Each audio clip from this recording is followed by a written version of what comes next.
Good morning, all. It's 9:29. We are ready to start the day's proceedings. Please make sure that your cell phones are off. Thank you.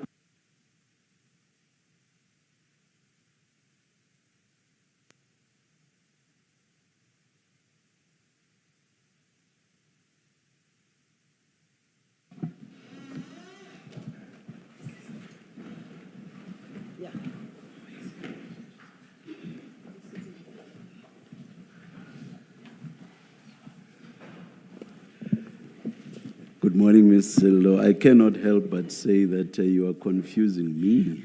Because yesterday I was surprised to see you here. Now you are back where you usually are. Good morning. Good morning, General. Good morning, Chairperson. Good morning, Commissioners. Thank you. Good morning, Chair. And I apologize for the confusion I saw. But as the Commissioners, I'm sure by now are no doubt aware, this is my preferred position. I am dictated to by others when I don't have control over where I sit. Morning, Chair, morning, Commissioners. Good morning. Chair and Commissioners, we proceed today with General Flynn, and I shall be holding fort today. Thank you. That's morning, important. General. Good morning, Advocate Selu. General,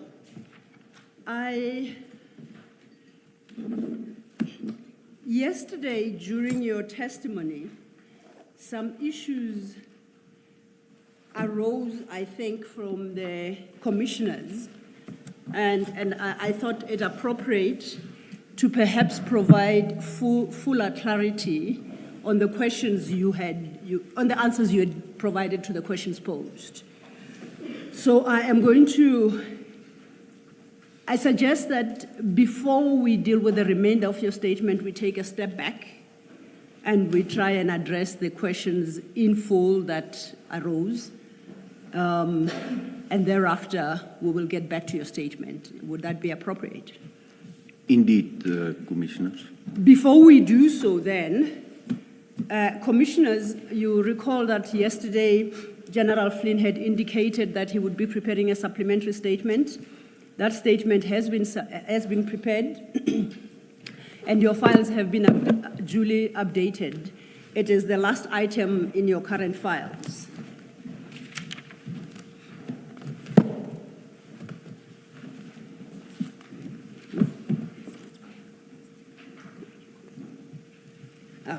Now, General, let's turn then to your supplementary statement and formally place it on record.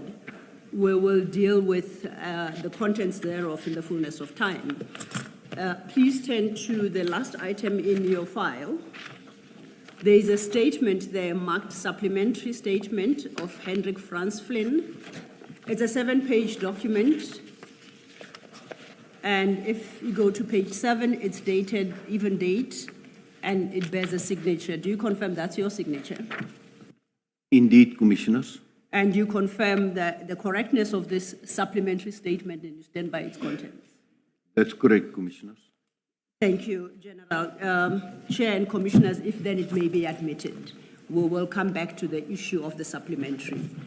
For the moment, let's go back to your original statement, your first statement. And in this regard, I would like to draw your attention to, I suggest we first deal with paragraph 50. At paragraph 50, you point out that the FSL did not attend the scene.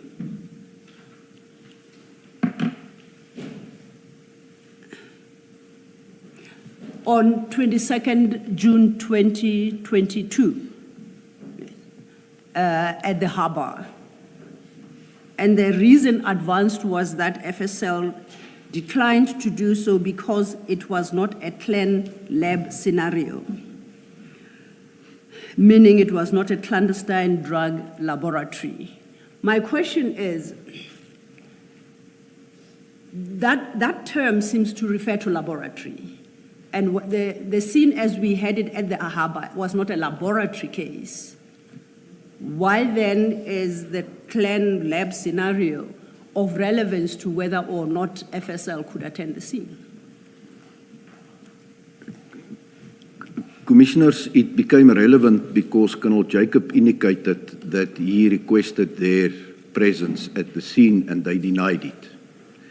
So there was no need to call them because even the protocol direct that LCRC or the local criminal record center attend to normal drug seizures and not the forensic science laboratory. So is it your testimony then that FSL in the circumstances was the wrong entity to make contact with? Indeed, Commissioners. And the entity that ought to have been made contact with is the LCRC? That's correct, Commissioners. To your knowledge, was LCRC contacted by the investigators in this case on the day in question at the harbour? I do not have knowledge of that, Commissioners. You don't, did you say knowledge or record? I do not have knowledge of that. Knowledge of that. Thank you. The second issue is at your paragraph 51. And here you are dealing with the question of the requirement that the exhibits be sealed at the crime scene and not after they have been transported to Port Shepstone. You see, it's your last sentence in paragraph 51. I'm going to, and commissioners, we now have 2 SAP 13s. And I think this would assist with a question posed by Commissioner Khumalo yesterday. I'll call the one the Isipingo SAP 13, and then we have the Port Shepstone SAP 13. Currently, hearing my voice back to me is rather weird. Currently, they are running prints and they will be uploading. In order for General Flynn to provide the requisite clarity on the issue, it is necessary that they be at hand. So if you allow me, I will park this until those documents are at hand, then he can talk us through them. And then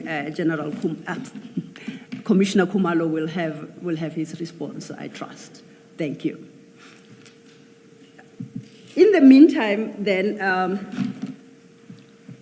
I would invite us, General, to deal with the requirements in terms of the instruction notes and the legislation insofar as it is relevant on this matter. And then we will look at the SAP 13s themselves to determine whether or not they complied.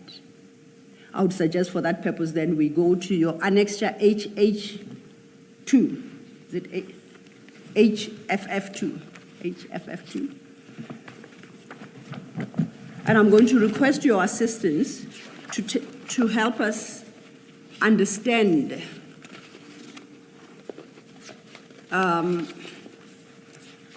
the requirements of HFF2. For the record, that is the National Instruction 8 of 2017, titled Property and Exhibit Management. I would like us to perhaps start at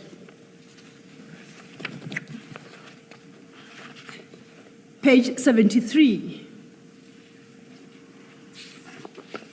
I don't know how you normally refer to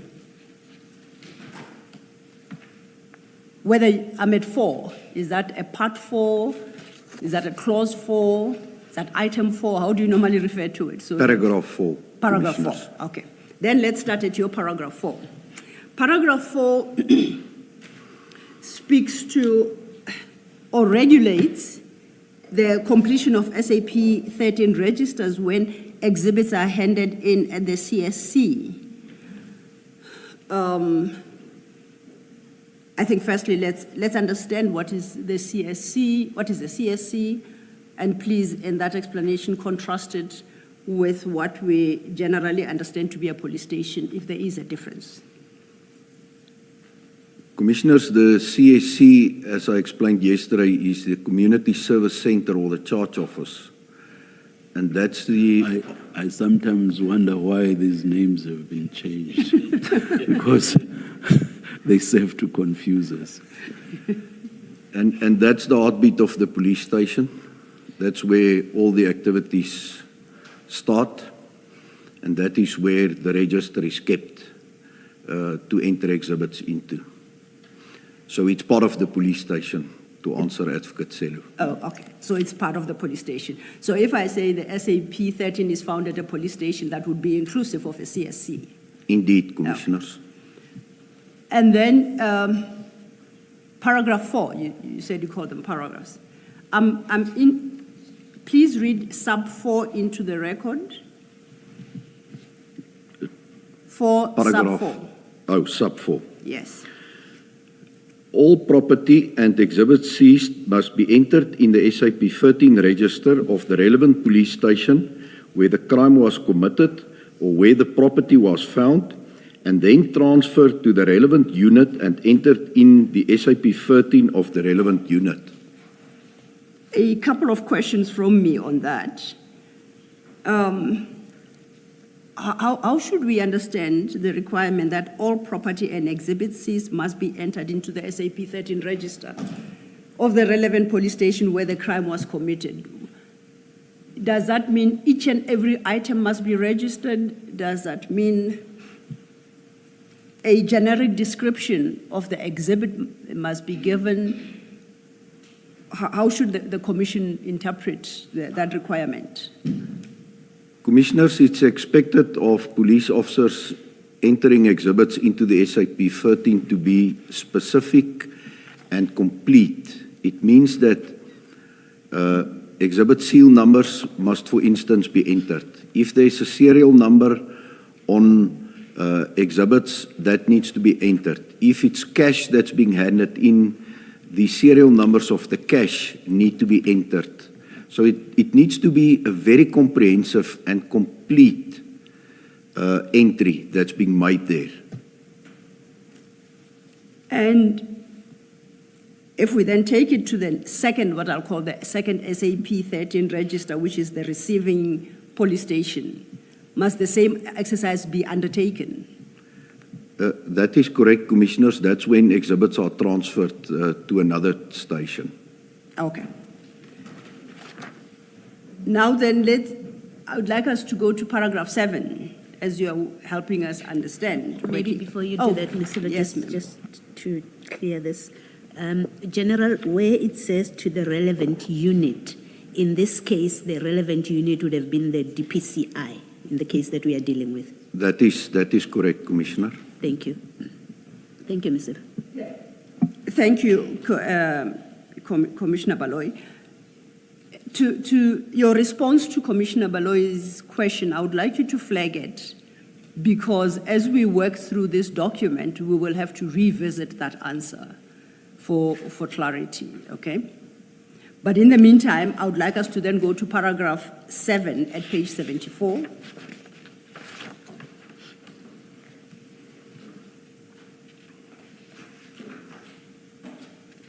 And at paragraph 7, which is headed Property in Temporary Storage Facilities in the CSC, I take it then police station, as you explained. And it requires that all property entered in the SAPS 13 must be locked in a temporary storage facility at CSC, where they must be kept safely until handed over to the station commander or exhibit official. In the case of the Port Shepstone seizure and the SAP entry at Isipingo, who would have at the... Correct, Commissioners.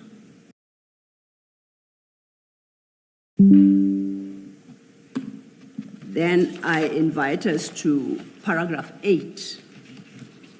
You had touched on this briefly. Paragraph 8 regulates the transfer of exhibits from one police station to another.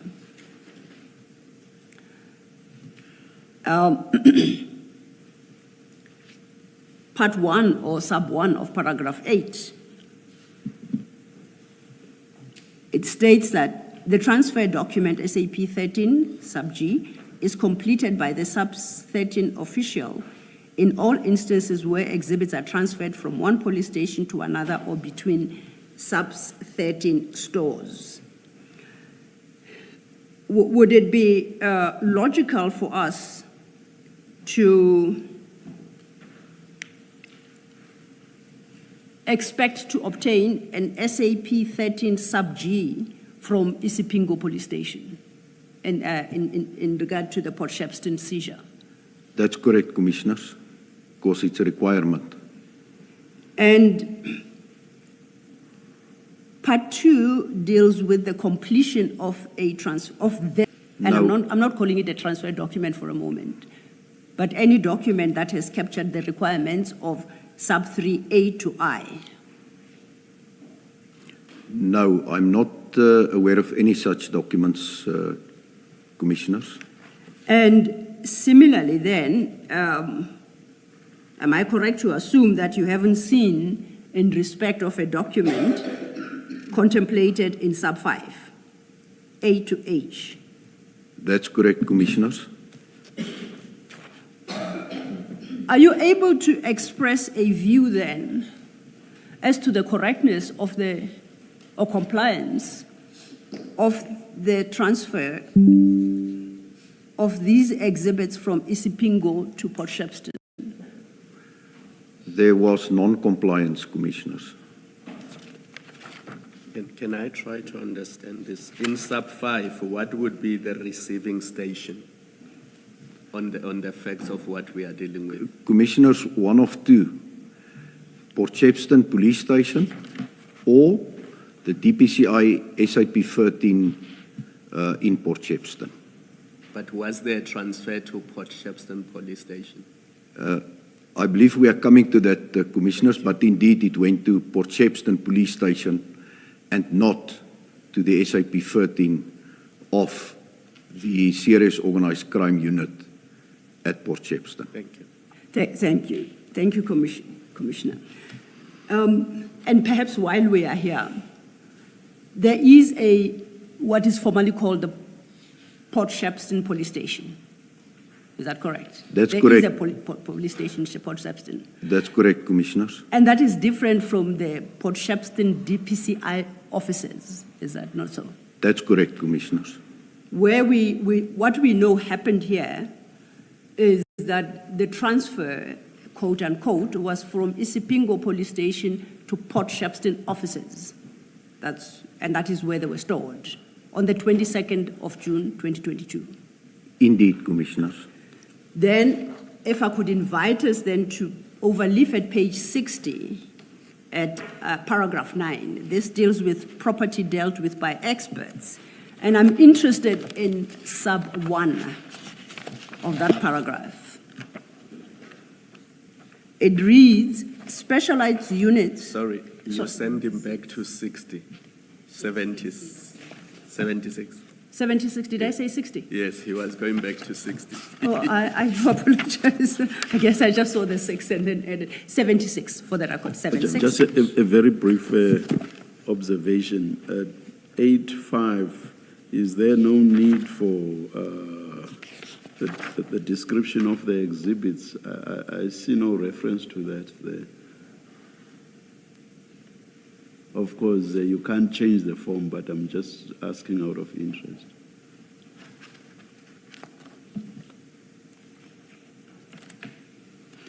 There is reference to that under 383, H, description of exhibits. I would have thought that the person receiving there should be an entry that says description of exhibits again to correspond with what the transferor says. That's correct, Commissioner. Yes. You might want to raise that with the relevant sections of subs. Yeah. Thank you for that observation, Chairperson. Thank you. Thank you. Thank you, Chair. I had then directed us to page 76.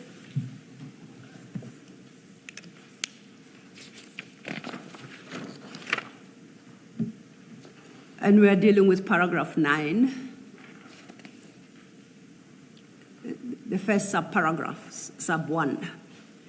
And it reads, specialized units resorting under the Directorate of Priority Crime Investigations, DPCI, and the Division Forensic Services may, with the consent of the Divisional Commissioner or Head, DPCI, keep separate SAP 13 registers to record exhibits. Do you see where I'm reading? That's correct, Commissioners.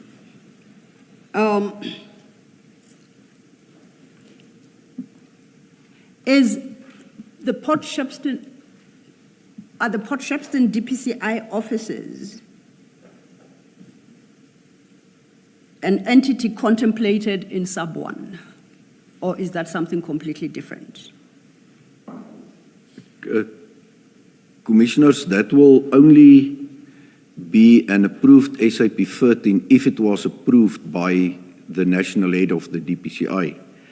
I do not have knowledge on sorry, whether... Before you go further, I'm trying to understand, before we get to the question of the SAP 13, this subparagraph speaks of specialized units resorting under the Directorate of Priority Crime Investigations, DPCI, and the Division Forensic Services. Now, my question is, Port Shepstone office, DPCI offices, are they the specialized service units that are referred to in this subparagraph? Indeed, Commissioners. And then taking it further, that subparagraph tells us that then the DPCI offices in Port Shepstone may keep a separate SAP register, 13 register. Let me ask that. Well, from my reading of this paragraph, Commissioners, the Divisional Commissioner referred to here is the Divisional Commissioner for Forensic Services. Yes. And then on the part of the DPCI, it is the national head of the DPCI that can approve such a SAP 13 facility or register to be kept.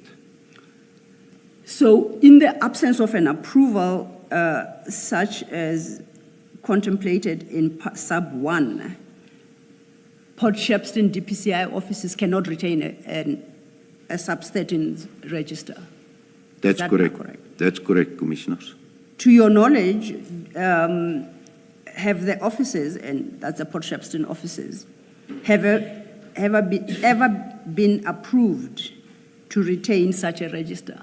I do not have knowledge of that, Commissioners. Now, you recall that Commissioner Khumalo asked you, I'll take a step back to page 75, about the receiving station. And your response, or I think it was Commissioner Balo, your response was that would have been Port Shepstone Police Station. Now we know that the cargo was taken to Port Shepstone office, DPCI offices. You inform the commissioners that you are not aware of the offices having been cleared or approved to retain an SAP 13 register. If that's where they went, why then do you conclude that the receiving station in this instance, as in paragraph 8, sub 5, was Port Shepstone Police Station? These are two separate places. Commissioners, after the exhibits was booked in and booked out at Isipingu on the 22nd of June 2021, the officers took the exhibits to the Serious Organized Crime Unit Port Shepstone, stored it there in the walk-in safe. And then only on a later date, on the 24th of June, the exhibits were entered into the SAP 13 at Port Shepstone SAPS, whilst it was still, until the burglary and theft, in the walk-in safe in Port Shepstone Organized Crime Unit.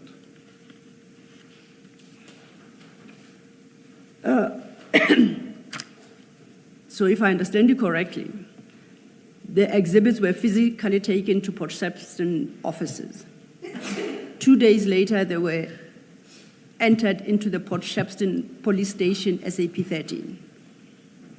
Am I understanding you correctly? That's correct, Commissioners. If Port Shepstone Police Station was intended as the receiving station, was it not required, therefore, to have taken control of the exhibits before they are entered into the SAP 13 at the police station in Port Shepstone? That's correct, Commissioners. But we know that it happened. Do you know whether there was ever a transfer, however temporary, from the DPCI Port Shepstone offices to the police station in Port Shepstone to complete the exercise, the SAP 13 exercise as the receiving station? Do you know? I'm not aware of such, Commissioners. Okay. Now, our SAP 13s are now available. Commissioners, there are 2 documents that have been presented before you. These will be handwritten, yes. They're actually completed forms. There are 2 of them. These are marked, paginated 193 and 194 as exhibits. There will be exhibit CJC 193 and CJC 194 respectively. The small one is 193. 193. 193 is the smaller one. For now, I'll call them the small one until the general confirms what they are. I always rely on the attorneys to Yes, sort that out for indeed. years. Thank you. Yes, indeed, Chair, it shall be done. It was for purposes of the record. Yes, thank you.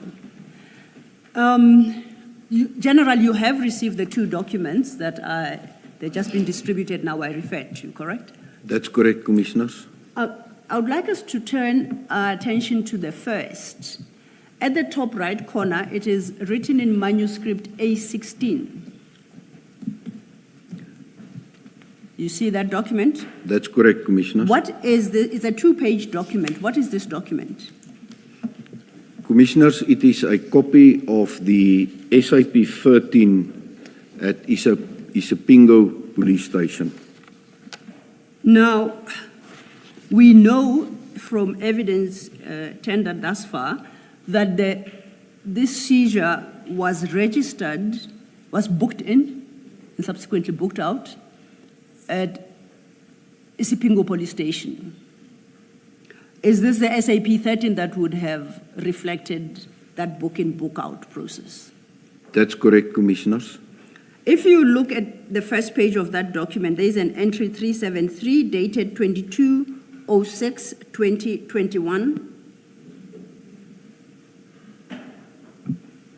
And in the second column, it indicates a DPCI inquiry number, and then it provides a description.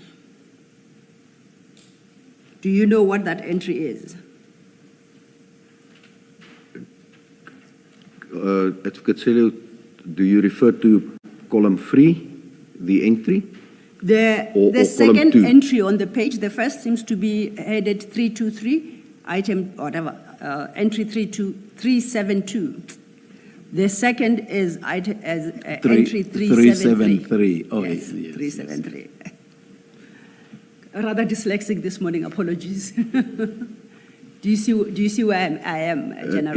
In column 2, Commissioners, that DPCI inquiry number, it refers to the inquiry file under which this investigation was conducted. And that was as at the date reflected in the first column, 22/06/2021. That's correct, Commissioners. I then want us to move to the third column. And if you could read, if you can make out what's written there, if you could read what's written in this SAP 13. Commissioners, it is written a 1 and then a bracket, so it's for item 1, and it's just reflecting 541 and then in brackets 541 multiply 1 kilogram brick containing powder suspected to be cocaine. And again, as you made a correction yesterday, it should have been, there should have been each somewhere there, because now this suggests that all of this is 1 kg. Yeah. That's correct, Commissioner. Yes. Thank you, Chair. And I think you identified this as the Isipingo SAP 30 in this document. That's correct, Commissioners. When one looks at this document, I do not see any further description as, I think, contemplated by the National Instruction 8 of 2017, that each exhibit must be individually identified in the receiving. No. In the first station where the crime is committed, when they enter into the SAP 13, that's the totality of the description of the exhibits. It's inconsistent with the response you gave that each single piece of exhibit has to be individually listed in the SAP 13. And described. And described. Yeah, you would, for instance, if it was properly done, I would have expected to see that there would have been multiple entries, Commissioners, first and foremost. Second to that, there would have been an indication to say 1 forensic exhibit seal bag with seal number 12345 containing 20 suspected bricks of cocaine. And that will complete that entry. And then the second and the third and the fourth. And then all other additional exhibits that might have been seized from a crime scene. And Sorry, what about the description of the containers? I mean, you can't just say a brick, because how does that work? My understanding was that they were wrapped in black or some other form of, because looking at this, it's so easy to swap it for something else, and nobody would know that the exhibits have been swapped for something else. Shouldn't the description of the containers also say, I'm just looking at Chair's Constitution. Chair is a big fan of the Constitution. Its color is black, and so the photos that we saw yesterday, shouldn't that be part of the description as well? Indeed, Commissioners. That's why I say all other exhibits seized from the crime scene. And these are exhibits.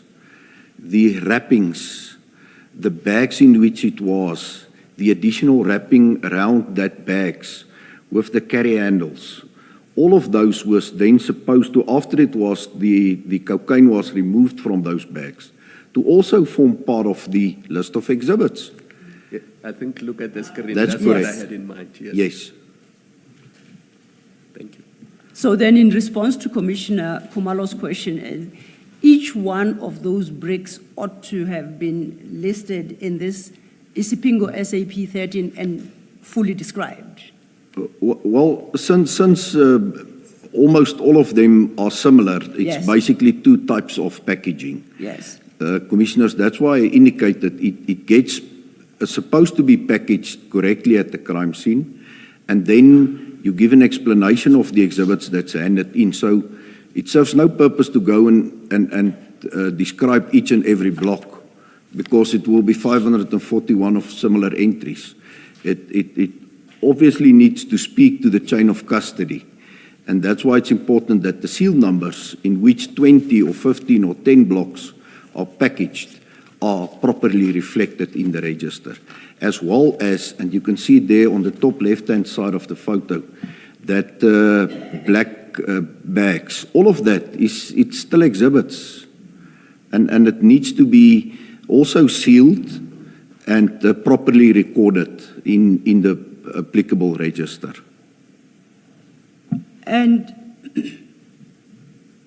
I think your testimony yesterday was, it is at this juncture, when they are entered into the SAP 13, that they must be sealed in proper forensic evidence bags. Before you Yes, Chair.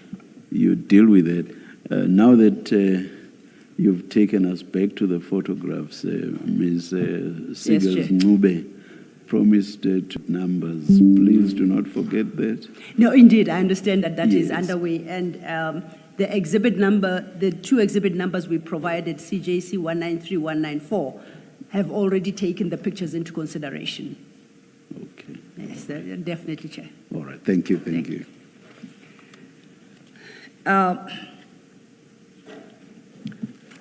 Okay, I'd say, my General, yesterday I understood you to have testified that at the crime scene, the exhibits must be, and at the bookings police station, they must be entered into the SAP 13 register and placed at the same time in proper evidence bags, sealed and duly marked. Did I understand you correctly?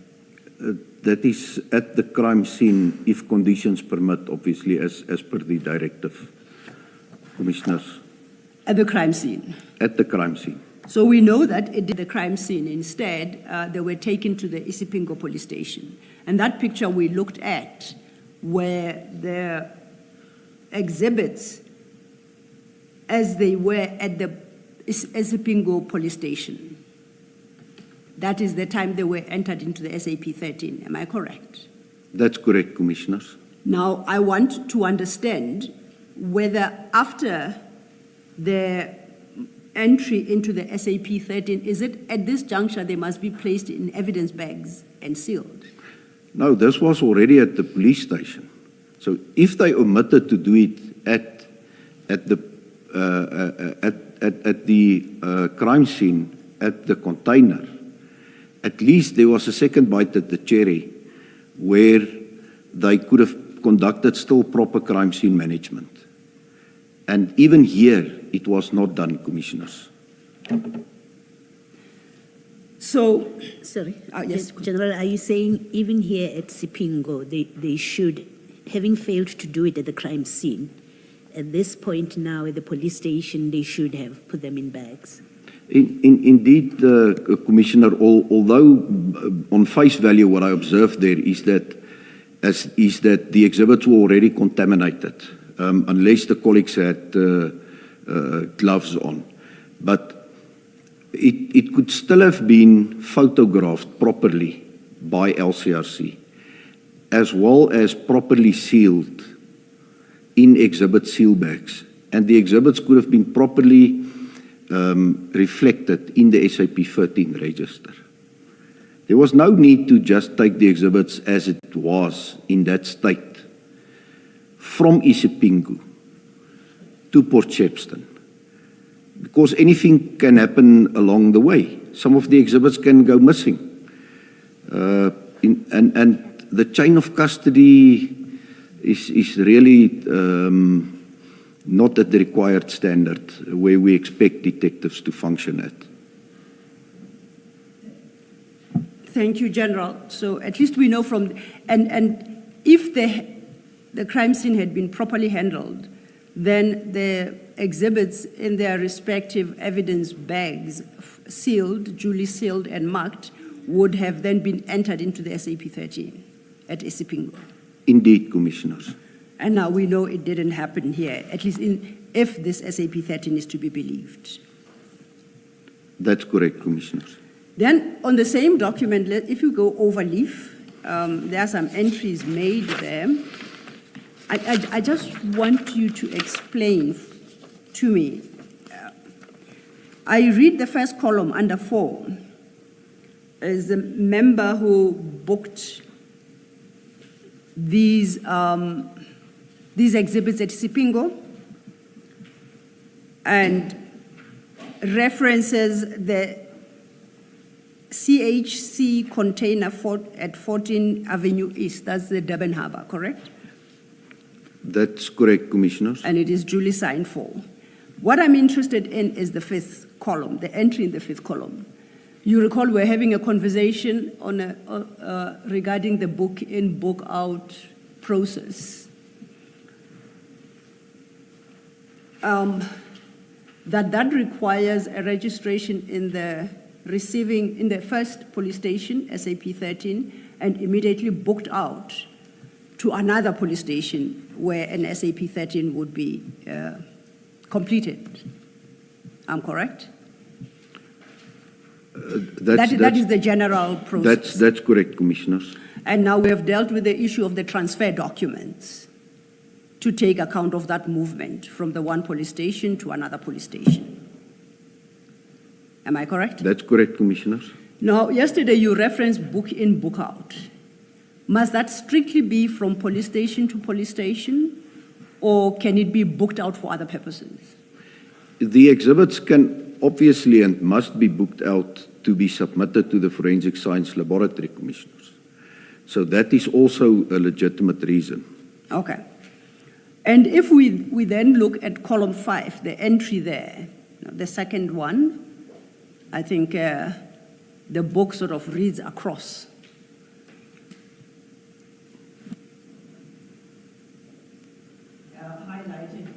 Highlighted in green and yellow. That is the continuation of the entry regarding these exhibits, you confirm? That's correct, Commissioner. Now, if I am reading this properly at column 5, it reads, items taken for analysis and given the date 2021-06-2022.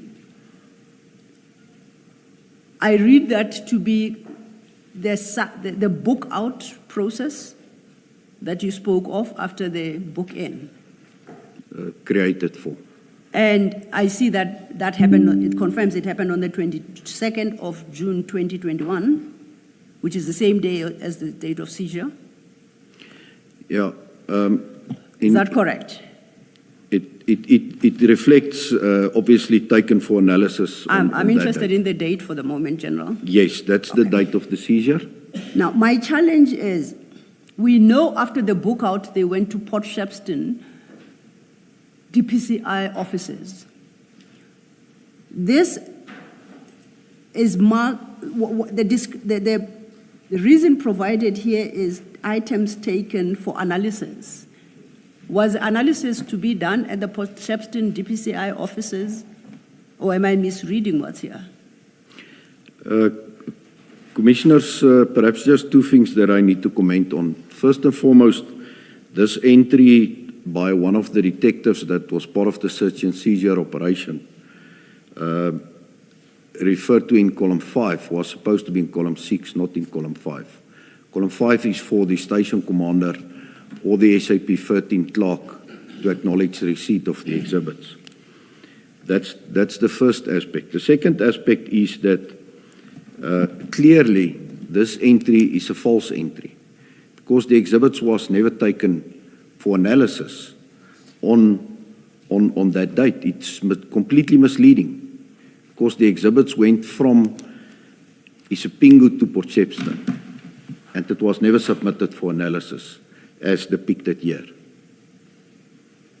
Not on that date and not ever. That's correct, Commissioner. Thank you, General. Let's then turn to the second document that was distributed today. That will be CJC 194 for the record. If you could briefly inform the commissioners what this document is. Commissioners, the second document on the top right-hand corner reflects as A3 is a copy of the SAP 13 register of Port Shepstone SAPS, the police station. And I think earlier you had indicated, and I think that the document bears you out, that these entries were made 2 days after the seizure and after the cargo had been locked up at the Port Shepstone offices. And the reference number at Port Shepstone was 883 for that specific calendar year.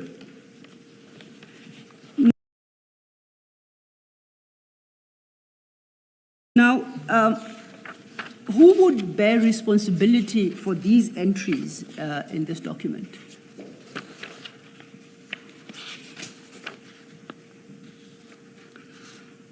Commissioners, the exhibits was entered by Warrant Officer Mkhwanazi. But if I understood it, Warrant Officer Mkhwanazi is one of the investigating officers. Should the SAP entry not be countersigned by the exhibit official, the official who is responsible for the exhibits at the police station? Commissioners, if we can perhaps go to the last page Yes. of this exhibit.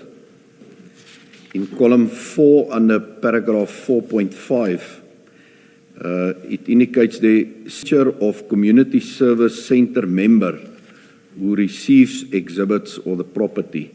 And there is a different signature affixed to that column under 4.5 after Warrant Officer Mkhwanazi entered the exhibits into the register.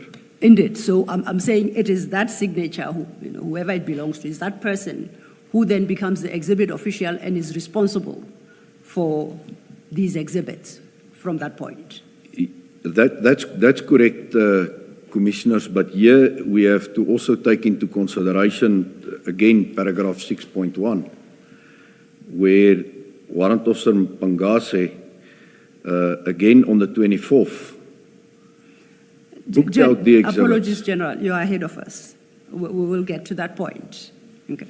You recall that we dealt with, in terms of the instruction notes, the transferring station and the receiving station requirements and the transfer documents.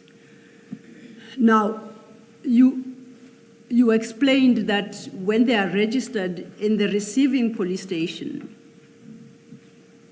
that police station takes responsibility for the exhibits, and they are entered into that police station's SAP 13. And this is what this document purports to be the Port Shepstone Police Station SAP 13. Am I correct? That's correct, Commissioners. And my question, therefore, is if the commissioners were to go to Port Shepstone Police Station to establish who was the official responsible for receiving these exhibits, there has to be somebody identifiable to say, I received them and I signed the SAP 13 form. Am I correct? Is my understanding That's correct. That's how it's supposed to be working. Now, from the document before us, are we able to determine who the receiving official at the Port Shepstone Police Station was? I cannot identify from this document, Commissioners. And as you rightly say, at the end of that document, just under 4.5, is a signature with no name, no, is it a person, a member number, no date? No rank. No rank. Do you have any comments to what we are confronted with?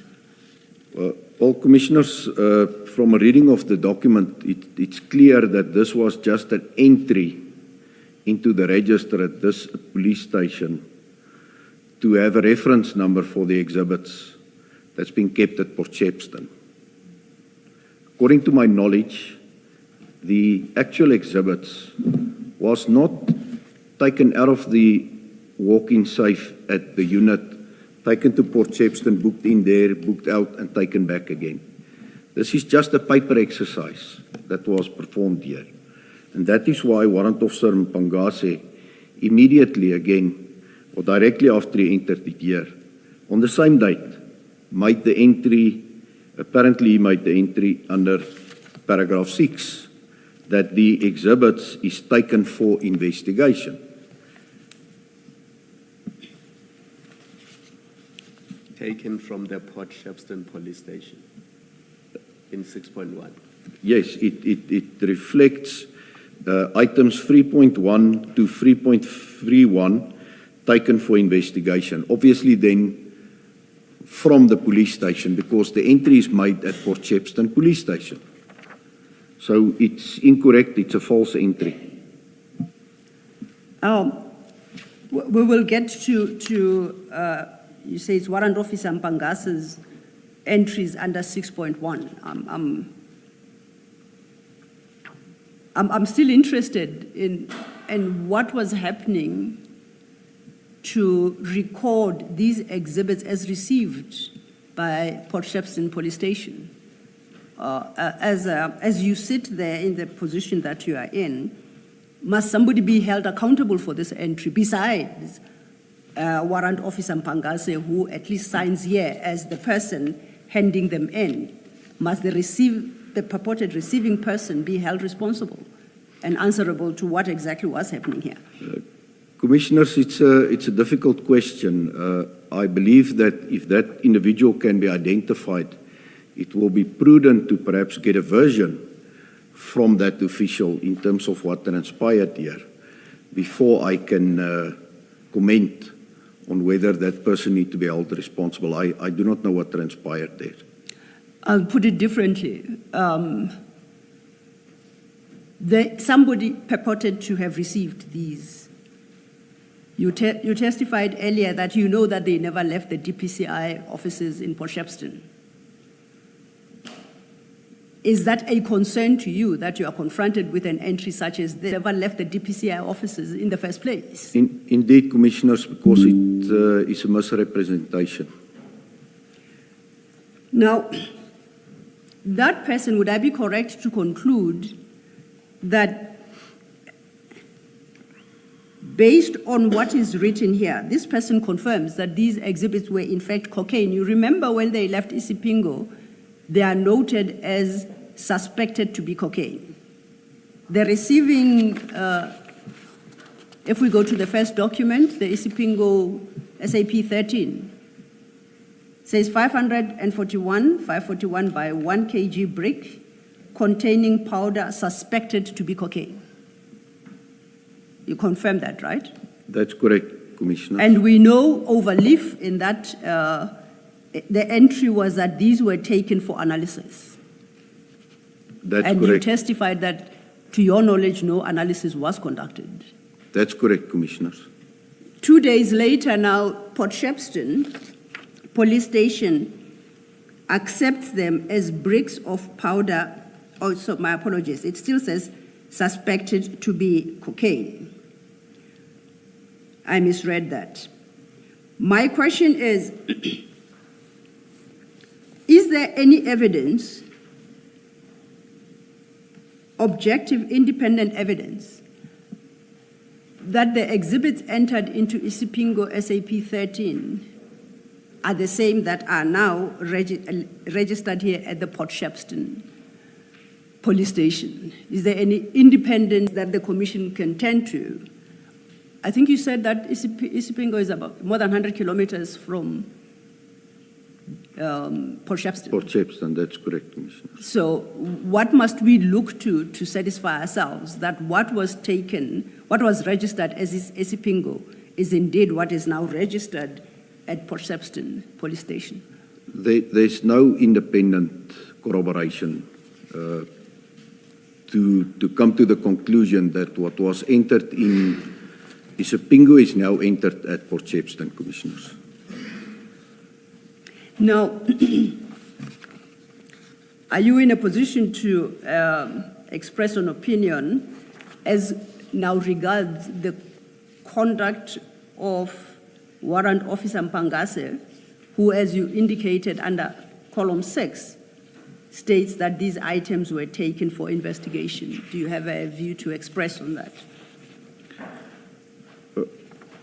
Commissioner, even that is a misrepresentation.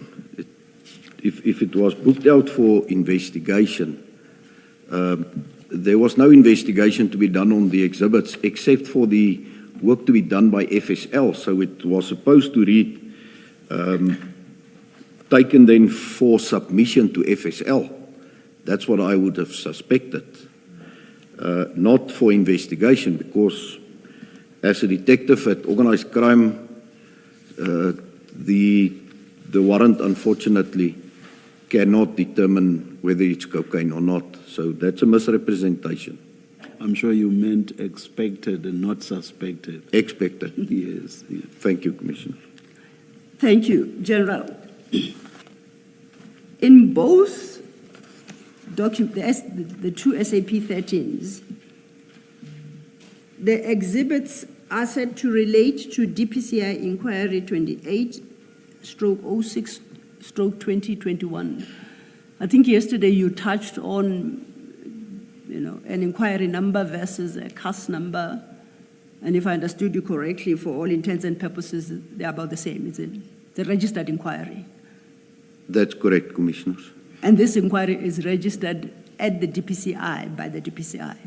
That's correct, Commissioners. I would take it then once registered and investigations start, investigations start, a file is created. I won't call it a docket, being an inquiry. A file is created that is then populated with whatever the investigations are able to yield. Is that a correct assumption on my part? Yeah, that's correct, Commissioners. What basically happens is that the inquiry gets registered. Then the person that opened it will obviously affix either a statement or a document to the A part of the inquiry, make an entry into the SAP-5, which is the investigation diary, in the C clip of the inquiry, and then submit that inquiry immediately to an officer for and we refer to it as a 24-hour inspection, and then the inquiry is booked out to an investigating officer. And from the same documents, they are all in manuscript headed Port Shepstone CAS 129/11/2021.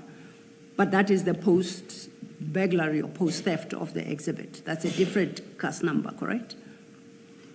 Yes, that is all the evidence that was gathered subsequent to the burglary and theft that's contained in the Port Shepstone docket, Commissioners. I ask this because we haven't come across a file containing any documentation of the type you describe, or speaking to progress of investigations under that inquiry. Do you have a copy of that file? And this is prior to the theft of the drugs at Port Shepstone DPCI offices. The investigating officer is having the original inquiry that was registered, Commissioners. To your knowledge, are there any documents in that inquiry file predating the day of the theft? Commissioners, to your recollection, if you can quote. I do not have detail of what was contained in the inquiry file. Okay. And you say the investigating officer would be able to shed light on that? Indeed, Commissioners. I'm happy to leave it at that.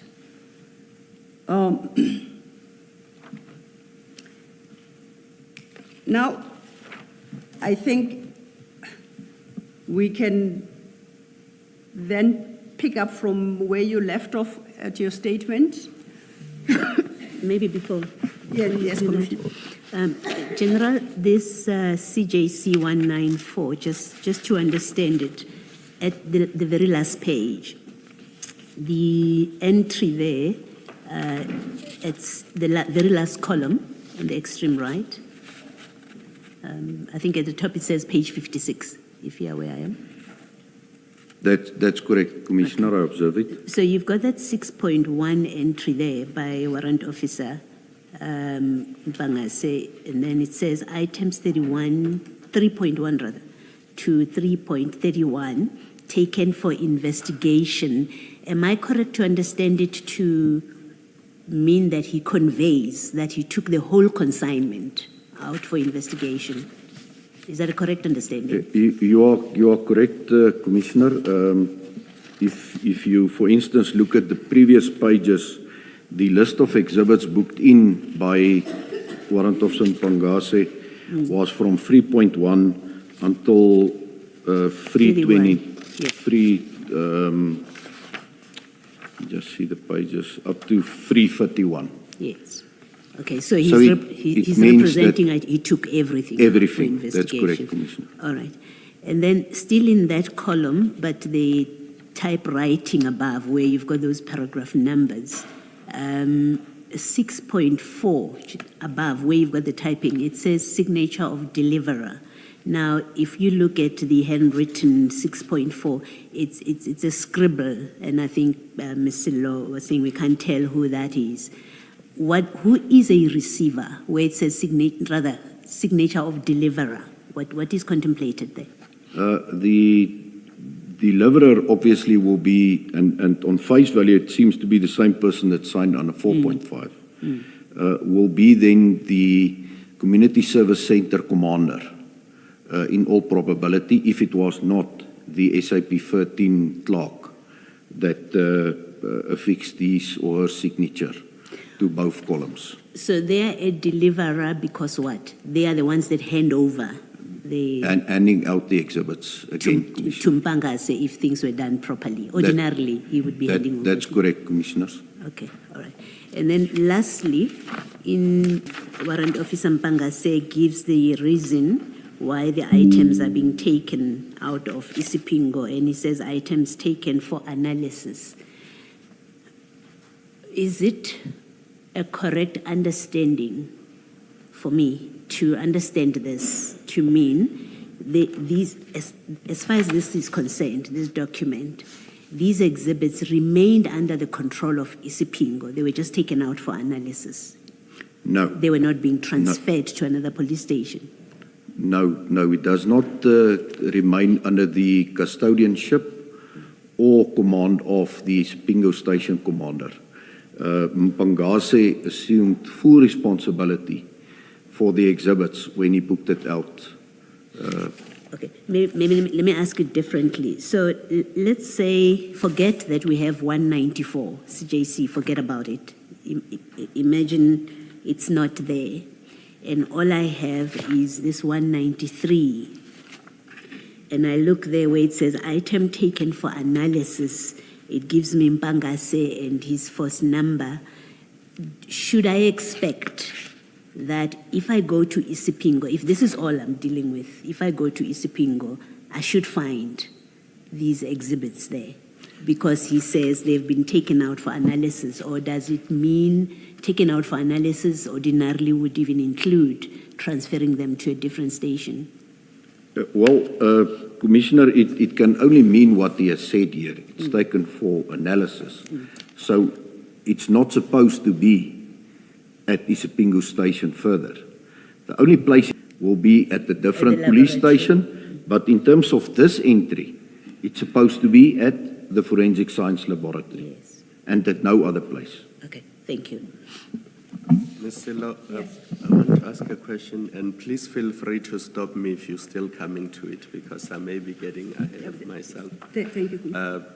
General, shouldn't there be another document akin to CJC's 193 and 194 reflecting the arrival of these exhibits at the Port Shepstone DPCI offices and their storage there? Shouldn't there be a document that accounts for that process? Commissioner, in the normal way of going about investigations, obviously there will be contemporaneous notes and statements filed to that effect. But here it's clear that there was no SAP 13 register at the unit in Port Shepstone, and that's why, in order to obtain a reference number for the exhibits, that's why it was just booked in the paper exercise at Port Shepstone Police Station. But then how do we know that 551 bags actually arrived at the DPCI offices in Port Shepstone if there's no document recording the arrival of those exhibits in the form described in 193 to say it was 541 1 kg bricks containing powder that looks like cocaine? So how do we know that these bricks ever made their way to the warehouse or the office in Port Shepstone, if there's no document that records that. That's indeed true, and it is a shortcoming, Commissioner, that you are identifying. But there are witness statements to that effect in the case docket, and I would prefer not to elaborate more on that specific aspect at this point, please. Thank you. Thank you, Mr. Thank you, Commissioner. But I think if I understand the question correctly myself, maybe I just might be confusing. The question is slightly different. I understand, and we are aware of the statements that are in the docket. What I understood, Commissioner Khumalo, to try and establish from you is we have the SAP 13 from Isipingo. That's a formal objective document that survives anyone's death, so to speak, right? We have the second, which is the SAP Port Shepstone police station document. Without having to resort to statements obtained under certain circumstances, is there a document, a objective separate from everything else and not a statement obtained under, let's say, during investigations after the theft? Is there a Port Shepstone DPCI officer's document that reflects that on this day, at this time, these exhibits were received? I am not aware of such, Commissioners. Thank you. Thank you, Commissioner. I want to, yes, Commissioner. And that seems to be what paragraph 9.1 contemplates, that there would have been an SAP 13 register of the DPCI, which would then have recorded these exhibits. That is how it was supposed to work, Yes. Commissioner. Thank Indeed, you. your understanding is correct, Commissioner Baloy. Thank you. Thanks, Mr. Thank you, Commissioner Baloy. You recall when we were dealing with CJC 194, that says the Port Shepstone Police Station, SAP 13. I had started to make a particular comment, and I corrected myself and I said I misread the document. And that was in relation to the description of the exhibits. The first entry at 3.1 states that it's one FSL exhibit bag and gives a number containing 20 bricks of powder suspected to be cocaine. We dealt with that. I then corrected myself that Port Shepstone Police Station doesn't deal with the exhibits as definitely cocaine, but maintain some word cocaine sealed in exhibit. Because I don't know what is the word that precedes cocaine, I'll prefer, or drugs. That then, if you look at 3.2 following, every other entry is described as drug cocaine. It's no longer, what do I make of this? Only the first batch at 3.1 is suspected to be cocaine, and the rest are definitely cocaine? Or must I read this document to mean that notwithstanding the wording of 3.2 to 3.31, they are still all suspected to be cocaine? As a police officer, how would you advise we properly read it? Commissioners, the entry reflected in 3.1 is indeed spot on. That is how it's supposed to be. Because according to my knowledge, there was no presumptive test conducted at the crime scene or at Isipingo police station to indeed confirm that it was cocaine. So 3.1 is correct. From 3.2 onwards, if all speak about cocaine, that will be inaccurate. Thank you. Okay, I had invited us then to go back to your statement, your original statement. And I think based on where you concluded yesterday,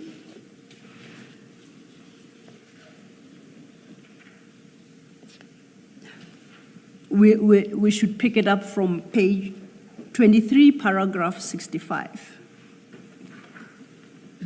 Not 64. I was wondering whether it's 64, 65. I'd marked 65, I but actually I'm have- happy to go back to I 64. actually have a mark against 64. That will do so, Chair.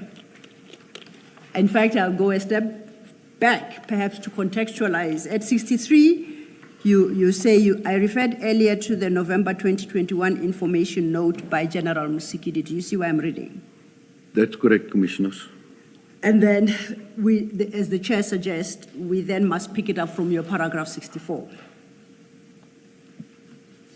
Correct? That's correct, Can you Commissioners. deal then with the contents of paragraph 64? Yes, Commissioners. There is an allegation that FSL was again contacted on 27 October 2021 to expedite the analysis report. However, Warrant Officer Sechedi reiterated that FSL did not have space to store the exhibits. This is after FSL had received 700 kilograms of cocaine seized in Ayrton in July 2021. Curiously, no attempts were made to increase security at the premises or to move the cocaine to a more secure location after the attempted break-in. If you could continue then on to 65, then we will turn our attention to the information note you reference. I say this especially because even before the exhibits were stored at Port Shepstone, the premises had not been secure. In the information note, General Mkhwanazi refers to 6 break-ins at the premises before June 2021, with the most recent before the theft being on 15 January 2021. Most importantly, on 22 January 2020, Lieutenant Colonel S.R. Singh, Acting Section Commander Counterintelligence Crime Intelligence KZN, submitted a report to the Provincial Head of Crime Intelligence KZN, Provincial Head of the DPCI KZN, Section Head Operations Crime Intelligence KZN, Section Commander Ugu Cluster Crime Intelligence KZN, and the National Head Security Standard Counterintelligence to address the security breach at the Port Shepstone premises following the 20 January 2020 break-in. The report is attached to General Mkhwanazi's information note. Okay, there are 2 issues, particularly in this paragraph, that I think we should deal with sequentially.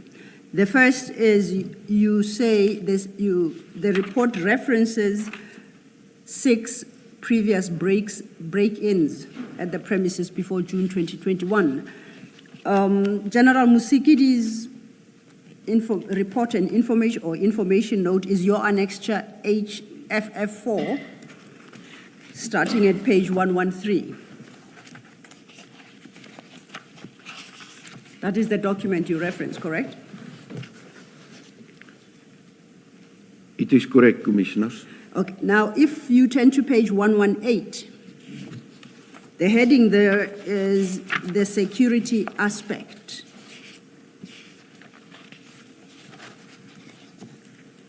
And are these the break-ins you referred to at your paragraph 65? That's correct, Commissioners. I don't know if, because I've been particularly dyslexic this morning, whether I have it wrong. I count, excluding the last, which is the actual break-in at Port Shepstone in November 2021, resulting in the theft of the drugs, I count 7 previous. You reference 6. Who is dyslexic this time, General, between you and I? But most important, are these the same break-ins you referred to at paragraph 65? Commissioners, indeed, it's the same break-ins, and I accept responsibility for that error. It's indeed 7 and not 6. Most importantly, it's for my own self-esteem, because it confirms I'm not particularly dyslexic. Thank you. So you say that would make it 7, according to that table, 7 break-ins at the Port Shepstone DPCI offices, or from December 2011 to October 2021. And once again, I'm discounting the last entry. Am I correct? That's correct, Commissioners. In your experience, how secure would you consider premises that have been broken into that many times over a 10-year period? I can make a call. I don't know if this is highly insecure, medium, or low. What comment would you give to that? Commissioners, I'm of the view that it's almost not secured. It just shows us that there's a lot of opportunities for prospective housebreakers or burglars to gain access to this premises. So the security measures at that office obviously was not at the required standard.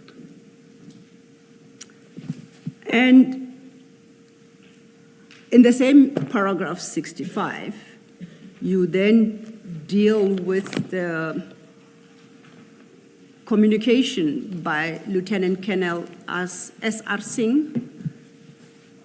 This is referred to at paragraph 4.2 of General Musikidi's report that we're considering, but I think best we go to the actual letter by Lieutenant Colonel Singh, and that you'll find still under the same annexure number HFF4 at page 121. Do you see that? That's correct, Commissioners. Now, this is directed to 5 heads of various units. I'm particularly interested in the second addressee, the provincial head, Directorate for Priority Crimes Investigations, KwaZulu-Natal. Do you see where I'm reading?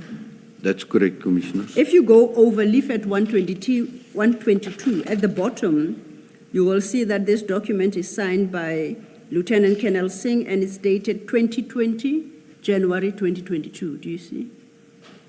That's correct, Commissioner. Do you know who was the provincial head, Directorate for Priority Crimes Investigations, KwaZulu-Natal, as at that date?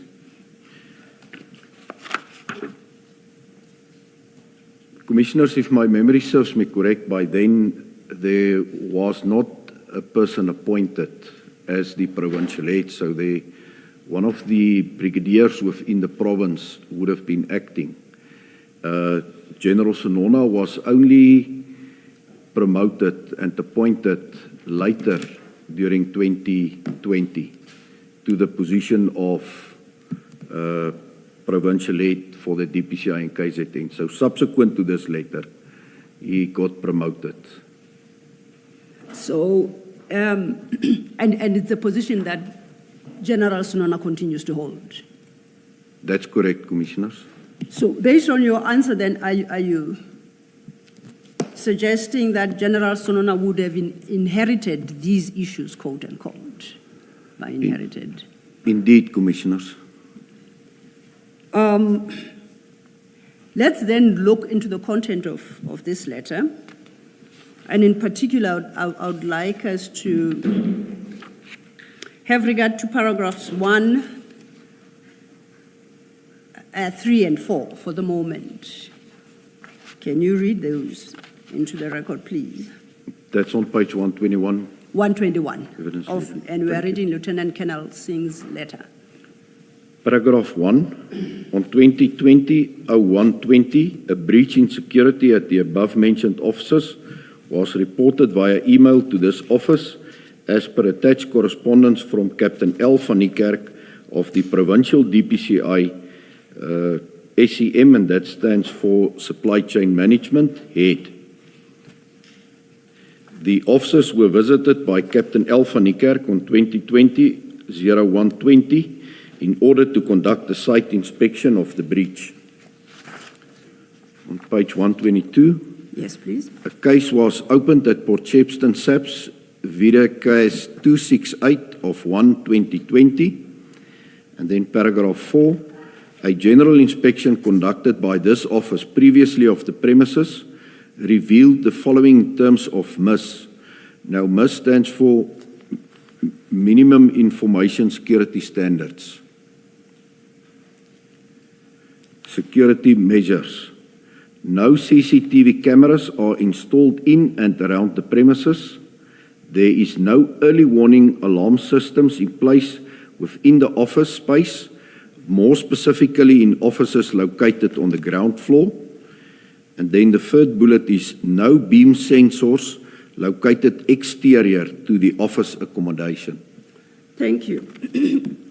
Now, you recall when we started with this document, you indicated that General Sinona is the current provincial head of the DPCI in KZN, but to your knowledge and recollection, he was not holding that position as at the date of issue of this letter.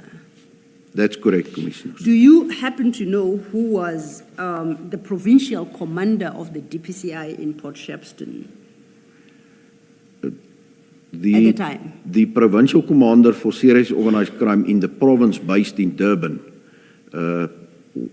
was and still is Brigadier Newswa. The unit commander or the acting unit commander by then, 2020, I'm not certain of who that individual would have been, Yes. who was the commander at Port Shepstone. Then if I perhaps can ask you to perhaps run ahead to page 124 of the same annexure. This now, for the record, is the report by General Sinona, annexed to General Musikidi's information note, and the document itself is dated 9th November 2021. I want to refer you to page 124, paragraph 1.4 of General Sinona's report, and I wonder if you can help clarify something for me. Are you at 1.4? Yes, I am, Commissioner.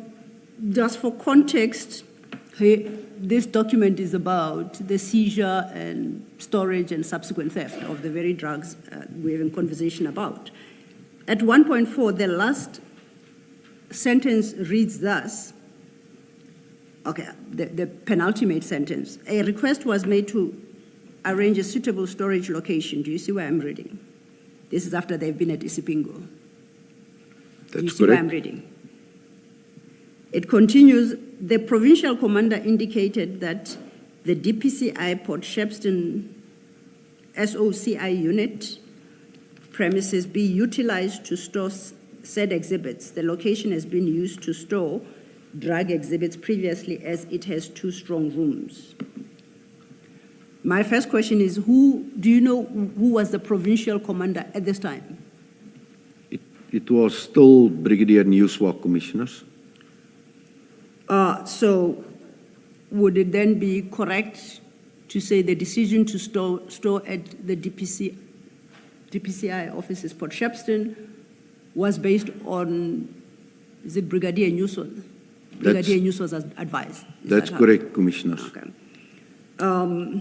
Then I would like to invite your comment in the context of what Lieutenant Colonel Singh has said about the shortcomings in security measures of the premises, the absence of CCTV cameras, absence of warning system alarms, no beam sensors. I would like to invite your comment on the conclusion at paragraph 124 that this location has been used to store drug exhibits previously as it has 2 strong rooms. What does the fact that it has strong rooms, what impact does that have on the security arrangements that were in place at the time, as expressed by Lieutenant Colonel Singh in his letter? Well, Commissioners, the mere fact that it's a strong room is no guarantee that the crime cannot be committed, for instance, a burglary as it happened here. You need additional layers of security measures to obviously make it difficult or impossible for individuals to breach that premises first and foremost, and then to get access to the building, and then to execute successfully the bridging of the vault and the removing of the exhibits. So additional security measures is critical. If that's not in place, I'm of the view that it's extremely reckless and irresponsible to place exhibits in such a strong room or a vault. It would have been more safe at any other police station that is 24 hours manned, because at least you've got a human element then at the police station, and those police officers on duty in the charge office are armed. So at least that's an additional barrier that was completely absent here. Thank you, General. Then if we could go back then to General Musikidi's, Lieutenant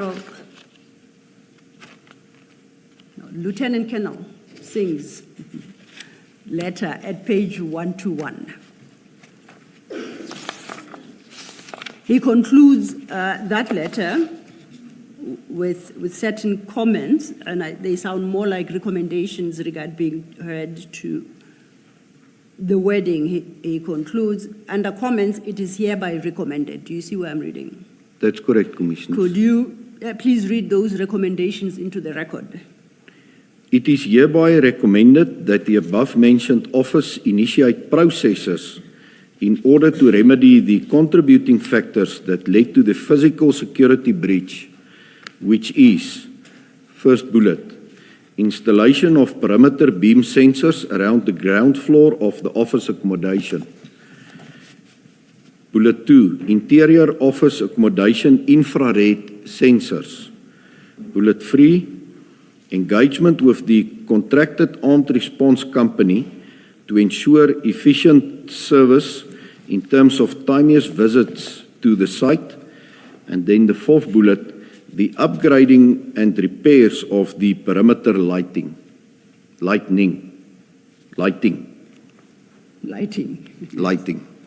Thank you. Do you know whether any of these recommendations were carried out? I do not have knowledge of such, Commissioners. So you're not in a position to comment whether or not any one of them was in place 18 months later when the theft took place? That's correct, Commissioners. Okay. Chair and Commissioners, I see it's 11. Might this be inappropriate? Let us adjourn and resume at 11:25. Thank you, Chair.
Good morning again. It's 24 minutes past. We are ready to resume the hearing.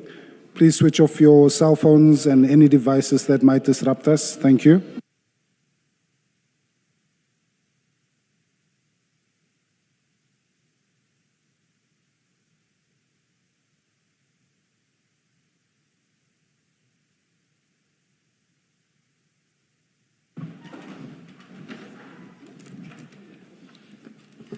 Yes, Ms. Silva.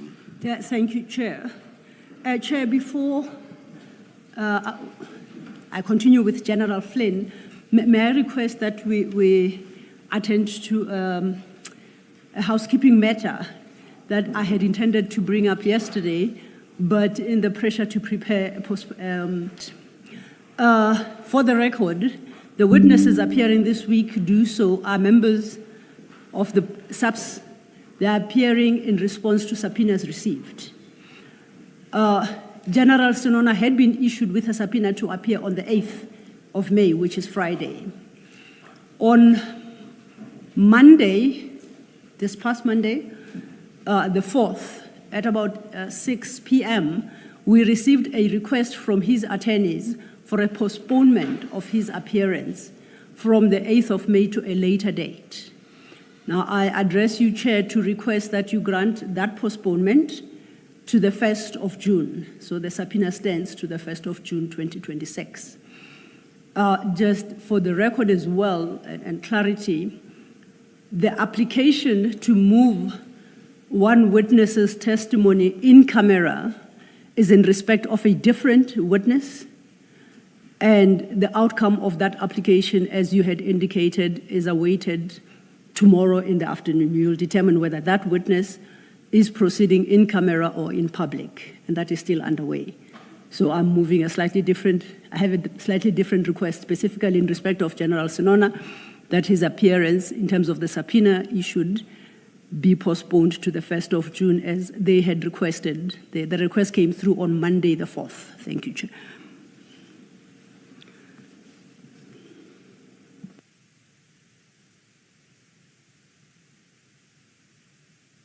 And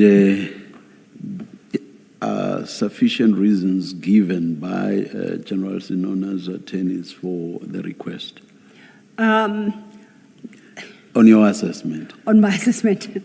Well, I wouldn't say all the reasons advanced are cogent, but one of the issues he raises is that since his suspension, he doesn't have sufficient access to his, computers and records held at the office, and he would require more time to attend to that.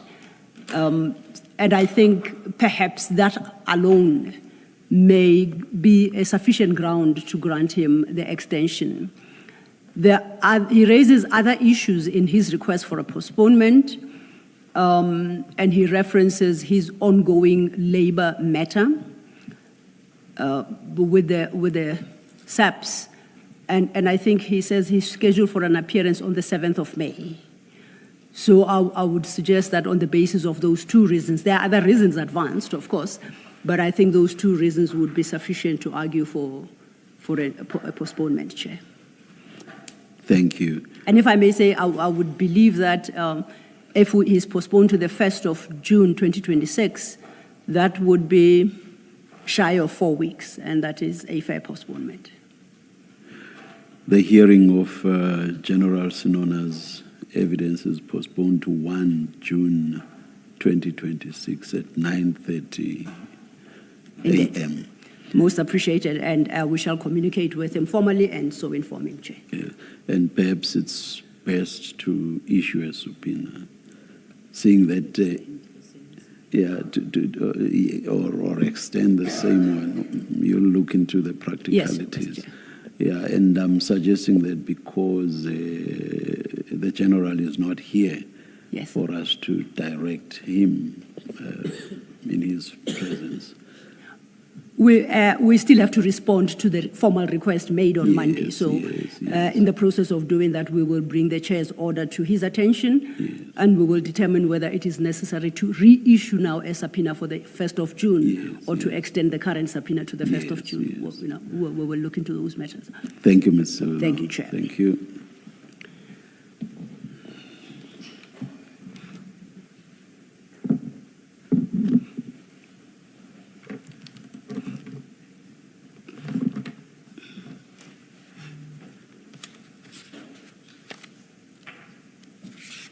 Yes, we may. Thank you. Comments. Yeah.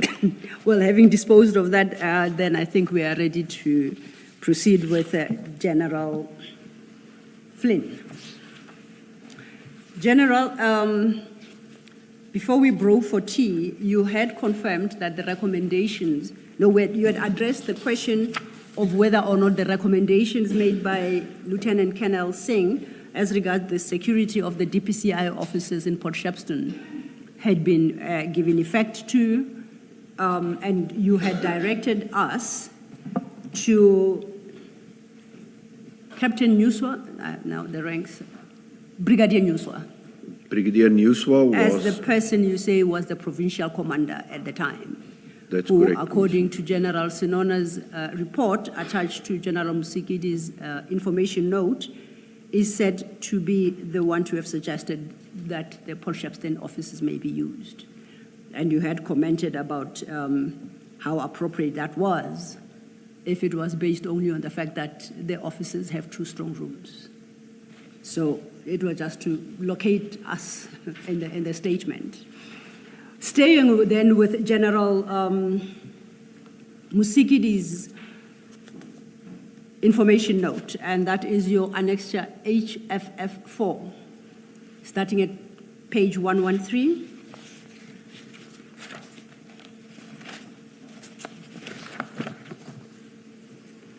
I picked up something that I would require clarity on and perhaps guidance.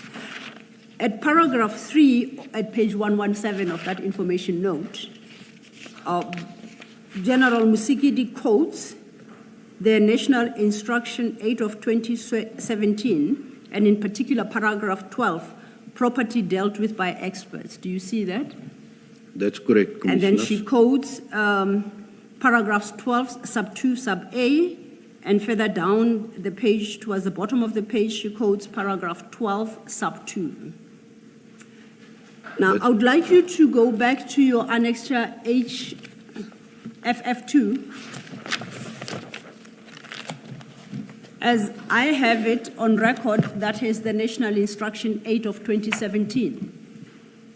That's correct, Commissioners. And it would appear to be the same document that General Msikidi is referring to here. That's correct, Commissioners. I flip in that actual document to paragraph 12. And paragraph 12 will be found at page 97 of that document.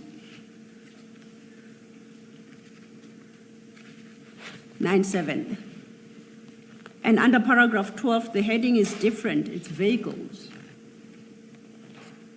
Do you see that? That's correct, Commissioners. General Msikidi quotes it as paragraph 12 as property dealt with by experts. However, if I flip back to paragraph 9,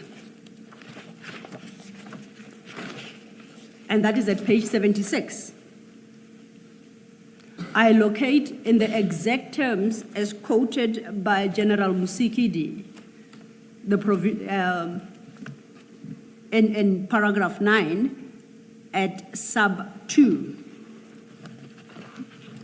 what General Msikidi references. So the situation that we are confronted with is either you have put up a wrong document or you have put up a correct document, except there is perhaps a typographical error in General Msikidi's statement. For example, if you read paragraph 9, it reads, all property and exhibit Cs must be entered into the SAP 13 register of the relevant police station where the crime was committed or where the property was found, and then transferred to the relevant unit and entered in this SAP as 13 of the relevant unit. It continues still under sub B, sub 2. The SAPS 13 registers of these units must be inspected regularly, and these instructions are applicable to those commanders. Do you see? That's correct. Now, if Commissioners. we go back then to General Musikidi's report, these are the exact same words that are quoted here, except that they are said to be in terms of paragraph 12.2a and paragraph 12.2. Now, if you were to go back to the vehicles, there is, in fact, paragraph 12 vehicles, there is no paragraph 12.2 for starters. How do we reconcile, how do you suggest we reconcile these seeming contradictions? Commissioners, it is obvious that there was a typo in the report by General Mkhwanazi, where it's referred to 12. It's supposed to be paragraph 9(2), and there, as Advocate Celo indicated, there is no such 12(2). So it's supposed to be in totality referring to paragraph 9(2). And you maintain that the National Instruction 8 of 2017 that you have annexed as Annexure HFF2 is the correct document. That is the correct instruction, National Instruction, Commissioners. That's correct. Okay. Is it the one that was applicable when General Musikidi prepared her document? I make that these things can undergo amendment and additions, so. That would perhaps be a second question, because I'd made the assumption that it was, because General Mkhwanazi quotes the actual name of the instruction note as National Instruction 8 of 2017. Yeah.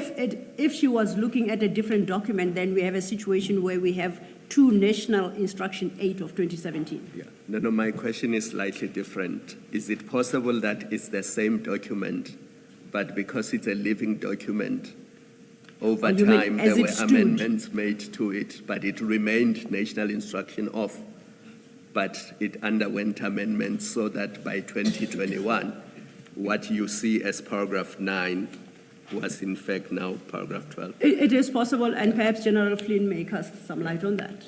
Did you understand the question, General? I understand the question, Commissioners. I'm not aware of any amendments that were made, so I think the detail reflected here is indeed correct, but it's supposed to be reflected under 9(2). All right. As corrected. And for completeness, Commissioner Khumalo, perhaps what we may do, we may request General Musikidi to clarify whether the annexure HFF2 that General Flynn has put up is the exact same document that she references here, or whether it was perhaps an amended version of it, of a prior date. We will look into that and revert. Thank you. Thank you, General. General Musikidi then considers both the report by General Senona and the letter by Lieutenant Colonel Singh in her information note. You confirm that? That's correct, Commissioners. And she concludes the report by making certain recommendations, and these start at page 119 of Annexure HFF1. That's correct, Commissioners. Now, I would like you, I guess for the record, there are 4 recommendations made. If perhaps you could read them into the record, and then we will consider what is set out therein. Thank you. 6.1, that the national head appoint a senior functionary at the level of a Major General to lead an investigation in terms of SAP's disciplinary regulations 2016 to establish whether misconduct was committed in the handling and storage of the exhibits. 6.2, that the senior functionary provides the outcome of the departmental investigation in terms of Regulation 8.1 of the SAP's Disciplinary Regulation 2016. 6.3, that an audit be done at all DPCI buildings and offices to check compliance with minimum information security standards. And 6.4, that the Provincial Head KwaZulu-Natal provides a progress report on the site inspection recommendations by Crime Intelligence during January 2020. Thank you, General. Before we deal with other issues here, are you aware if any of these recommendations were given effect? My apologies. I'll restate that. I was saying before we deal with the remainder of that document, I would like to find out whether you, based on the position you occupy within DPCI, are aware of whether or not any of these recommendations were given effect to. Commissioners, it is my understanding that no disciplinary steps were initiated against Major General Sonona or any of his subordinates. So that speaks then to obviously recommendation 6.1 and 6.2. I do not have knowledge in terms of the recommendations on 6.3 and 6.4 respectively, so I will not be in a position to respond to that, Commissioners. What should we make of General Libia's, because he doesn't approve the recommendations, he says discuss paragraph 6. That was the next step I was getting to. I just wanted to test with the general whether any of them were carried out. I do note the caution raised by General Libya. Now, as I read this document, if you go to 113, it is directed to the National Head Directorate for Priority Crime Investigation. And at the time, that was General Libya, correct? That's correct, Commissioners. And as Commissioner Khumalo has indicated, it is put to him to approve or not approve all of the 4 recommendations made. You see that? That's correct, Commissioners. Now, there is a note in manuscript there. Discuss paragraph 6, thank you. Now, I accept, and it's signed by Lieutenant General National Head Directorate for Priority Crime Investigation, SG Libya, and dated the 28th of January 2022.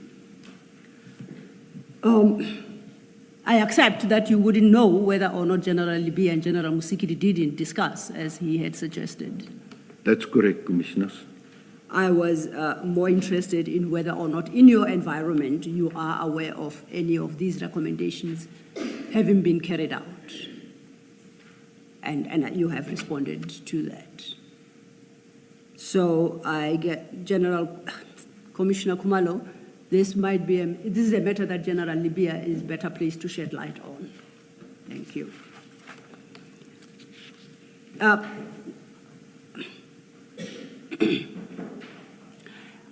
I'm particularly interested in recommendation 6.3, the wording thereof, which suggested that an audit be done on all DPCI buildings and offices to check compliance with MIS.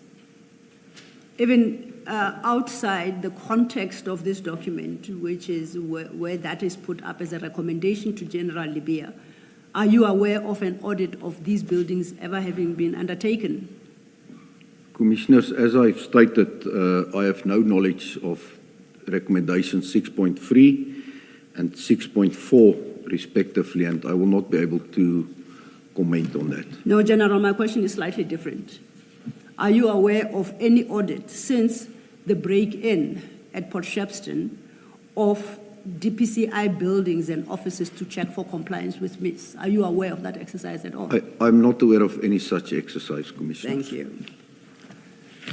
Commissioners, I think before I suggest wrongly, if we go back to your statement, that would then mean that we have covered, and I need you to confirm, your paragraph 66, 67, and 68.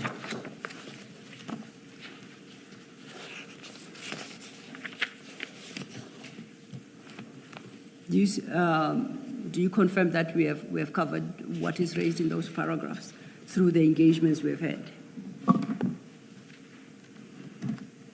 That's correct, Commissioner. Okay. I know that after 68, you then make certain concluding remarks. I would invite you to deal with them, except I think that might be best done after you have dealt with your supplementary statement. So if we could pause that part of your statement and turn our attention instead to your supplementary statement that was admitted into evidence this morning. That should be located at the back of your file. And you indicate in this supplementary statement at paragraph 1 that you prepared this statement to deal with the analysis that you conducted, where you compared the events that transpired relating to 541 kilograms of cocaine seized since June 2021 and stolen from police custody in November 2021. And you do that comparison with other drug busts, seizures in Durban in the period 2020 to 2022, correct? That's correct, Commissioners. And that is the narrow view, perspective of this supplementary statement, that is its sole purpose. Am I correct? That's correct, Commissioners. Then if you could take us from paragraph 2 of your supplementary statement, which is where you deal with this analysis you conducted. Thank you. Thank you, Commissioners.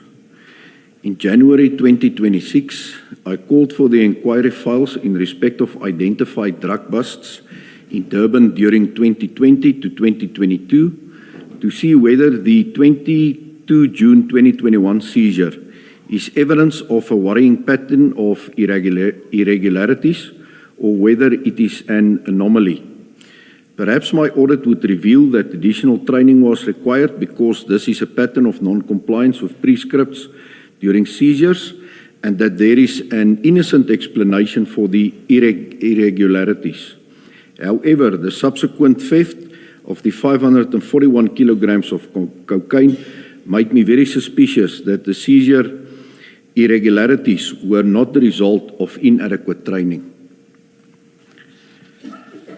According to the DPCI's records, the following seizures occurred in Durban during the period 20 to 22. I'm not referring to any clandestine drug laboratories, Commissioners.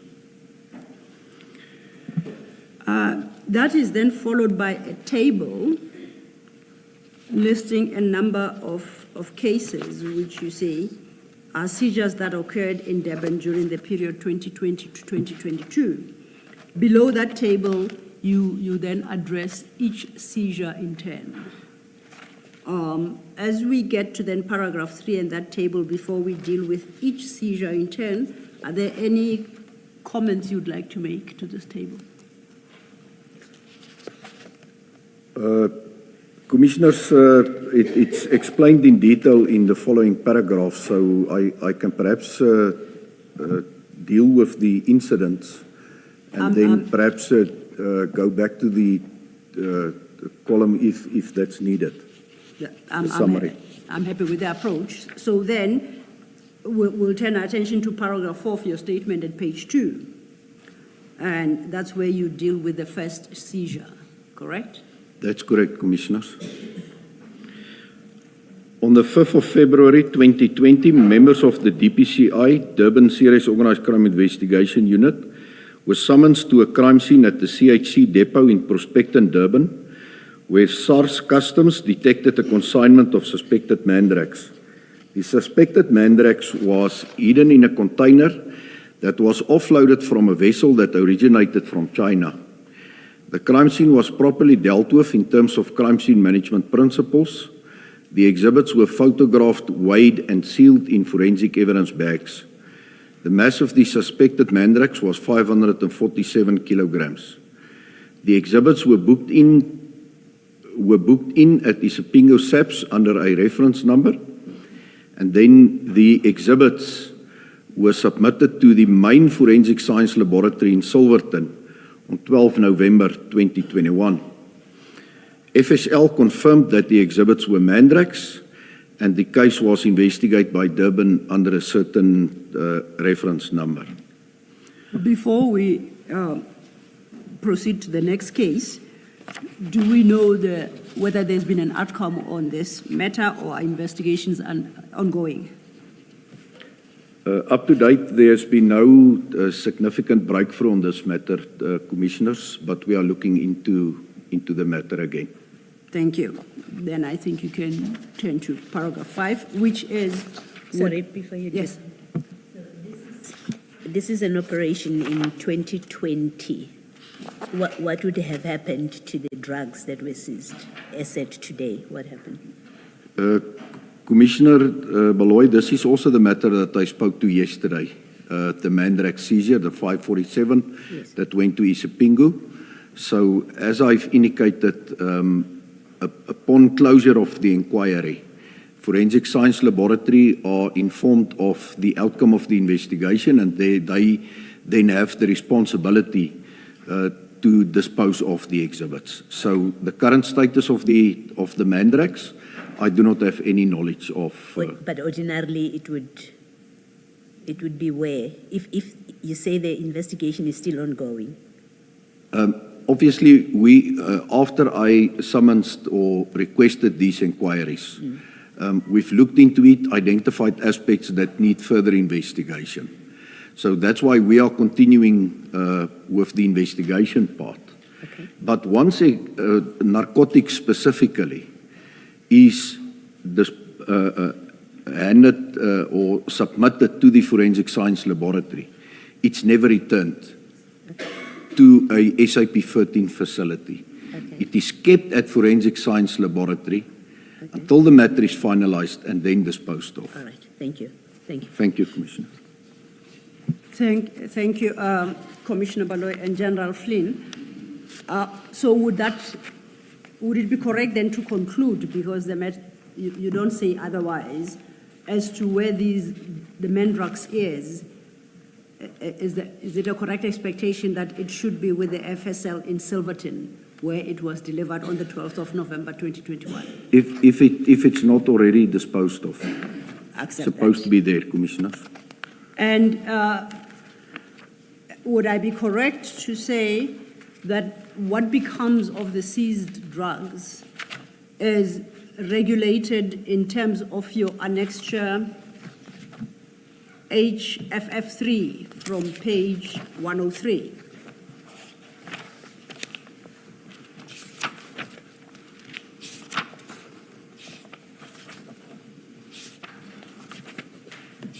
Would I be correct?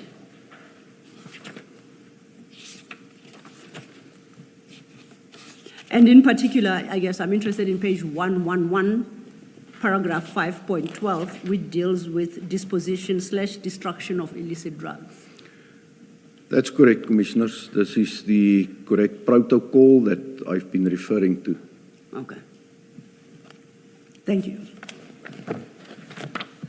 So then we may move on to your paragraph 5. On 8 May 2020, members of the DPCI Durban Serious Organised Crime Investigation Unit followed up on information in relation to a container that was already offloaded from the vessel Polonia that originated from the Port of Santos in Brazil. Upon further investigation, 35 kilogram bricks of suspected cocaine was recovered from a container. The cocaine had the logos Nautica, BMW, MTA, Z and H on the wrappings. The crime scene was properly dealt with in terms of crime scene management principles.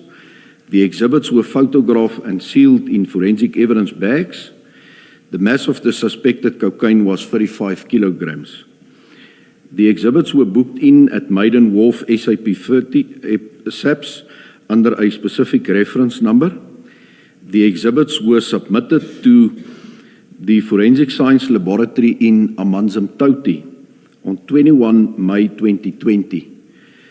FSL confirmed that the exhibits are cocaine. The case was investigated under a reference number of Durban Soki. Commissioners, perhaps at this point in time, I should indicate that in this list, there was 3 cases where the exhibits was submitted to FSL in Amanzimtoti. And the reason for that is that you will observe that the mass of these exhibits is much lesser than the bulk seizures that was ultimately submitted to FSL in Silverton. So it includes this 35 kilograms as well as some of the seizures that is subsequently discussed. Thank you, General. Before you move to the next seizure at paragraph 6, and I think this will be a theme that runs through each one of these as you deal with them. If we look at the first, at the bottom of that paragraph, paragraph 4, which is at page 3, similarly with the case you have just dealt with, the third line from the bottom of that paragraph, consistently you indicate FSL confirmed that the exhibits were mandrakes. That was the case with the first one. Now, with this seizure, you say at line 3 from the bottom of that paragraph, FSL confirmed that the exhibits are cocaine. This confirmation that you consistently reference, it's safe to assume it's a written confirmation that would be filed and with the investigating officer. Where does it go? That is correct, Commissioners. Upon finalization of the analysis by FSL, a Section 212 statement or affidavit is prepared and submitted to the investigating officer of the matter. That then forms part of the case docket or the inquiry as part of the bundle of evidence in that case docket or inquiry. And you recall that we briefly touched on the case referred to as the inquiry in respect of the Port Shepstone drug seizure. Would it be a correct assumption?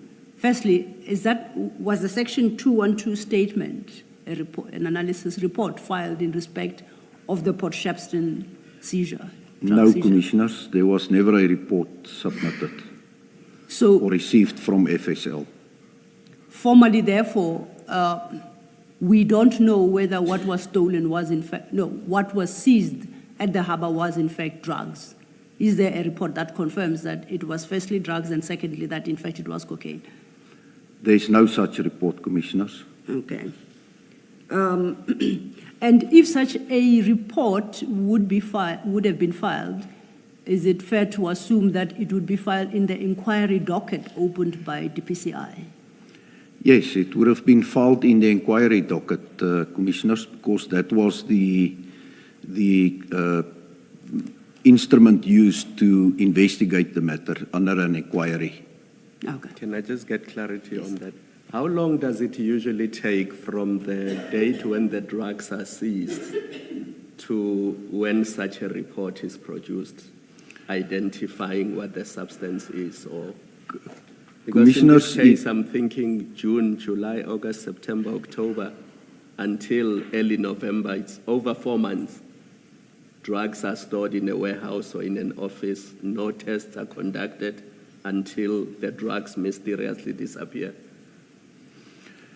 Commissioners, as I've testified yesterday, obviously it will depend on the storage capabilities at the Forensic Science Laboratory. If there's space and it's not bulk exhibits, for instance, they will accept it. But it has happened, and from my reading of the respective inquiries and case dockets, it's clear that there's multiple references to the fact that upon a request being made to FSL, they were informed that they do not have storage facilities available, obviously based on a heavy workload. So there's multiple cases before this matters that needs to be dealt with before these exhibits can be submitted. So obviously it prolongs the submission of the exhibits to the Forensic Science Laboratory. But surely there has to be proof that there was a request and that request was declined because of the workload, or that you must wait in line. It will take about 6 months for us to get to your consignment and tested. Is there any paperwork that reflects that all of that was done In some instances, yes, commissioners. in this specific case? But no, predominantly it is inquiries that was made telephonically and then entries made in the SAP5, in the investigation diary. Thank you, Commissioner. Commissioners, what I can perhaps also add to my statement here, in this matter specifically, due to the proper manner in which the investigation was conducted, the evidence collected in this case was lawfully transmitted to the United Kingdom upon their request, obviously by means of a mutual legal assistance application. And the UK authorities managed to prosecute an individual in the United Kingdom and obtained a conviction on the matter relating to the facts of this narcotics. So it's just proof of the transnational nature of these offences. General, let me apologize to you and Advocate Silo. My questions related to the Port Shepstone drugs, but in your further response, it seems like you were talking about what is in paragraph 5 of your supplementary statement. So my questions were aimed at the Port Shepstone drugs that went missing. So sorry if I was not very clear. Perhaps, General, at least for the sake of tomorrow's readers, so that there is no confusion of the transcript, the question Commissioner Khumalo had posed was presumably any request to the FSL would be in writing. That was the first. And I think you confirmed that it is expected to be in writing and recorded somewhere, and where the FSL is not in a position to store the drugs from a recent seizure because of lack of space, they would equally indicate in writing. So there is a record of the request and how the request was dealt with. Would that be correct or not necessarily? Commissioners, I'm not 100% sure in terms of the Port Shepstone matter. I was speaking in general about my observations throughout the inquiries that I've analysed. And there it's my observation that predominantly it's being done telephonically. So I'm not 100% sure in terms of the Port Shepstone matter. But I believe we can clear that up. Thank you for that. Okay, thank you. Which then, your answer raises a question for me. To the question Commissioner Khumalo posed, it would not be reasonable of us to expect the request and the response to the request to follow a stated format, be in writing, addressed to a specific unit head within the FSL and responded to in writing. That is not your experience and practice, so we should not expect that to be the case in all, if not most of the cases. And I'm relying on your experience here. That's correct, Commissioners. But as I said yesterday, when it's inquiry investigations, and it's not, for instance, a court matter, there is not that pressure on the investigation team to get the investigation finalized like in a case docket that is currently before court. And I've indicated that there is a mechanism in place where we can request the forensic science laboratory to prioritize an investigation. But I think it's neither here nor there. It's important that whenever there is such bulk seizures being made, that it in any event, whether it's a case docket or an inquiry, needs to be a priority. And requests need to be submitted then to the forensic science laboratory for urgent submission. Thanks, General. I think perhaps I was somewhat inarticulate in my question. We are trying to determine what is the general process in engaging with FSL. Is there a prescribed process, or manner in which a request to the FSL must be made? And does any protocol require that it be in writing and that FSL respond to that request similarly in writing? Is there such a protocol or not? I'm not aware of such You're protocol, not. commissioners, but logic dictates that if it's in writing, it cannot be disputed, especially if there's proof of Yes. a receipt. Maybe, General, if you look at page 110 and see if that's the paragraph starting C. The heading is on 109, submission of illicit drugs for forensic analysis. And then it seems the discussion you're having with Ms. Sillo is covered at para 6. C rather, C and D. E even.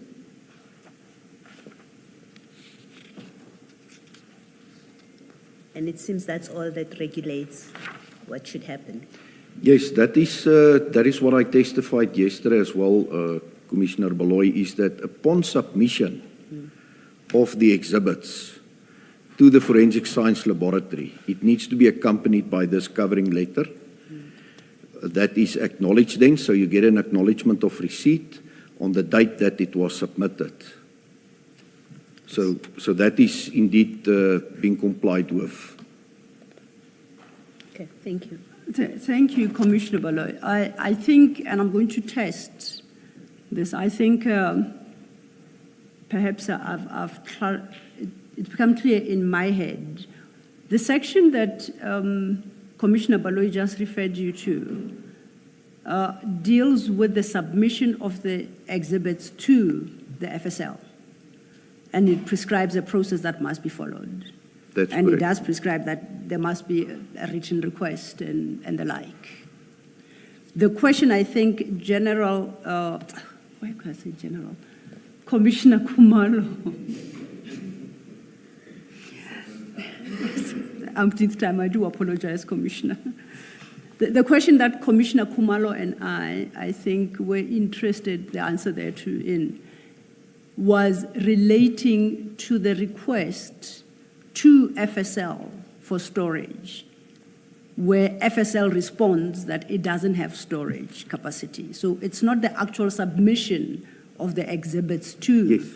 So then I'll take a step back. You remember in the morning when we started, I pointed out to your section of your statement, and I think General Msikidi also points out that when a request was made to FSL, it was rejected because FSL indicated that it was not a clean lab scenario. You recall that conversation? That's correct, Commissioner. And your view was that that rejection on that basis was correct because they ought not to have called FSL. It is LCRC they ought to have called. Articulate your answer, please, for the record. You are correct. Okay. So then we shouldn't confuse ourselves by seeking to find a formal written request to FSL for purposes of storage in circumstances where the exhibits were not being handed over to FSL. Would I be correct in that? That's correct, Commissioner. Okay. I think I'm clarified. Advocate Silo, my concern, General, is looking at how the exhibits were stored and how they were recorded and the shortcomings that Chair listed yesterday. Remember, he went up to 9.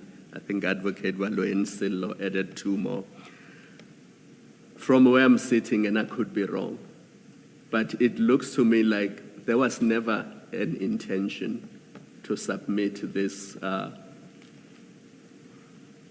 drugs to FSL. There was never an intention to have them tested because of how they were handled throughout and how they were recorded. It raises concerns to me that it doesn't seem like there was ever an intention that these drugs will go to storage in Pretoria or that they would be tested so that we can be 100% sure that it was cocaine, 541 kilograms of it. Because I cannot understand how there is no paperwork saying to FSL, at some point when you do have capacity, we would like you to take these drugs. We would like for them to be tested so that we can ascertain that this was indeed cocaine. And if there's a need for people to be arrested and prosecuted, that can be done. What is your comment on my observation? I'm not stating facts, I'm just stating an observation.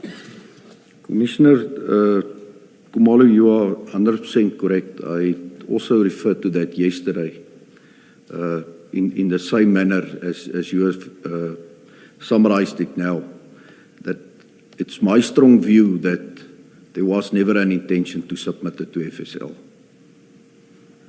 And that's why I'm reflecting now on all the other cases where predominantly the crime scenes were dealt with correctly and the exhibits found its way into an SIP 13, remained in an SIP 13 at the police station. It was never stolen or tampered with and then submitted to the FSL. Whether it was a year later, I think for purposes of this exercise, it's irrelevant. The fact of the matter is it was not stolen at the police stations and it arrived at the Forensic Science Laboratory intact. Thank you, Commissioner Khumalo. And General Flynn, I think we're dealing with the matter at your paragraph 5, that incident that you said there was liaison with the British authorities and resulted in convictions in the UK. Are you in a position to comment about any prosecutions or convictions arising from that drug seizure of 8th May 2020 in South Africa? It's a yes or no. If you don't want to unpack, you don't have to. I just want to know what progress South Africa has made. There was no prosecution up to date in South Africa, Commissioners. No prosecution to date. I'll leave it there. I'll not probe any further. Getting back to your statement, if we look at your table, I think we are now at the third item, the 2021-02-23 matter, where under place and commodity you indicate Greenpoint. I'm correct, right? No, actually, we should be dealing with the 2020 August 11. Yeah.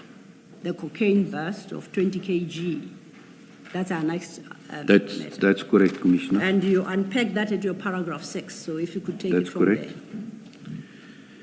On 11 August 2020, members of the DPCI Durban Serious Organised Crime Investigation Unit followed up on information in relation to a container that was on the vessel Polonia that originated from the port of Santos in Brazil.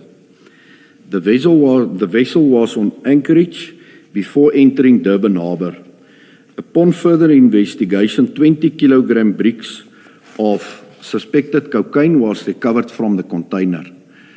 The cocaine had the Audi logo on the wrappings of 10 of the bricks. The other 10 bricks had no logo on.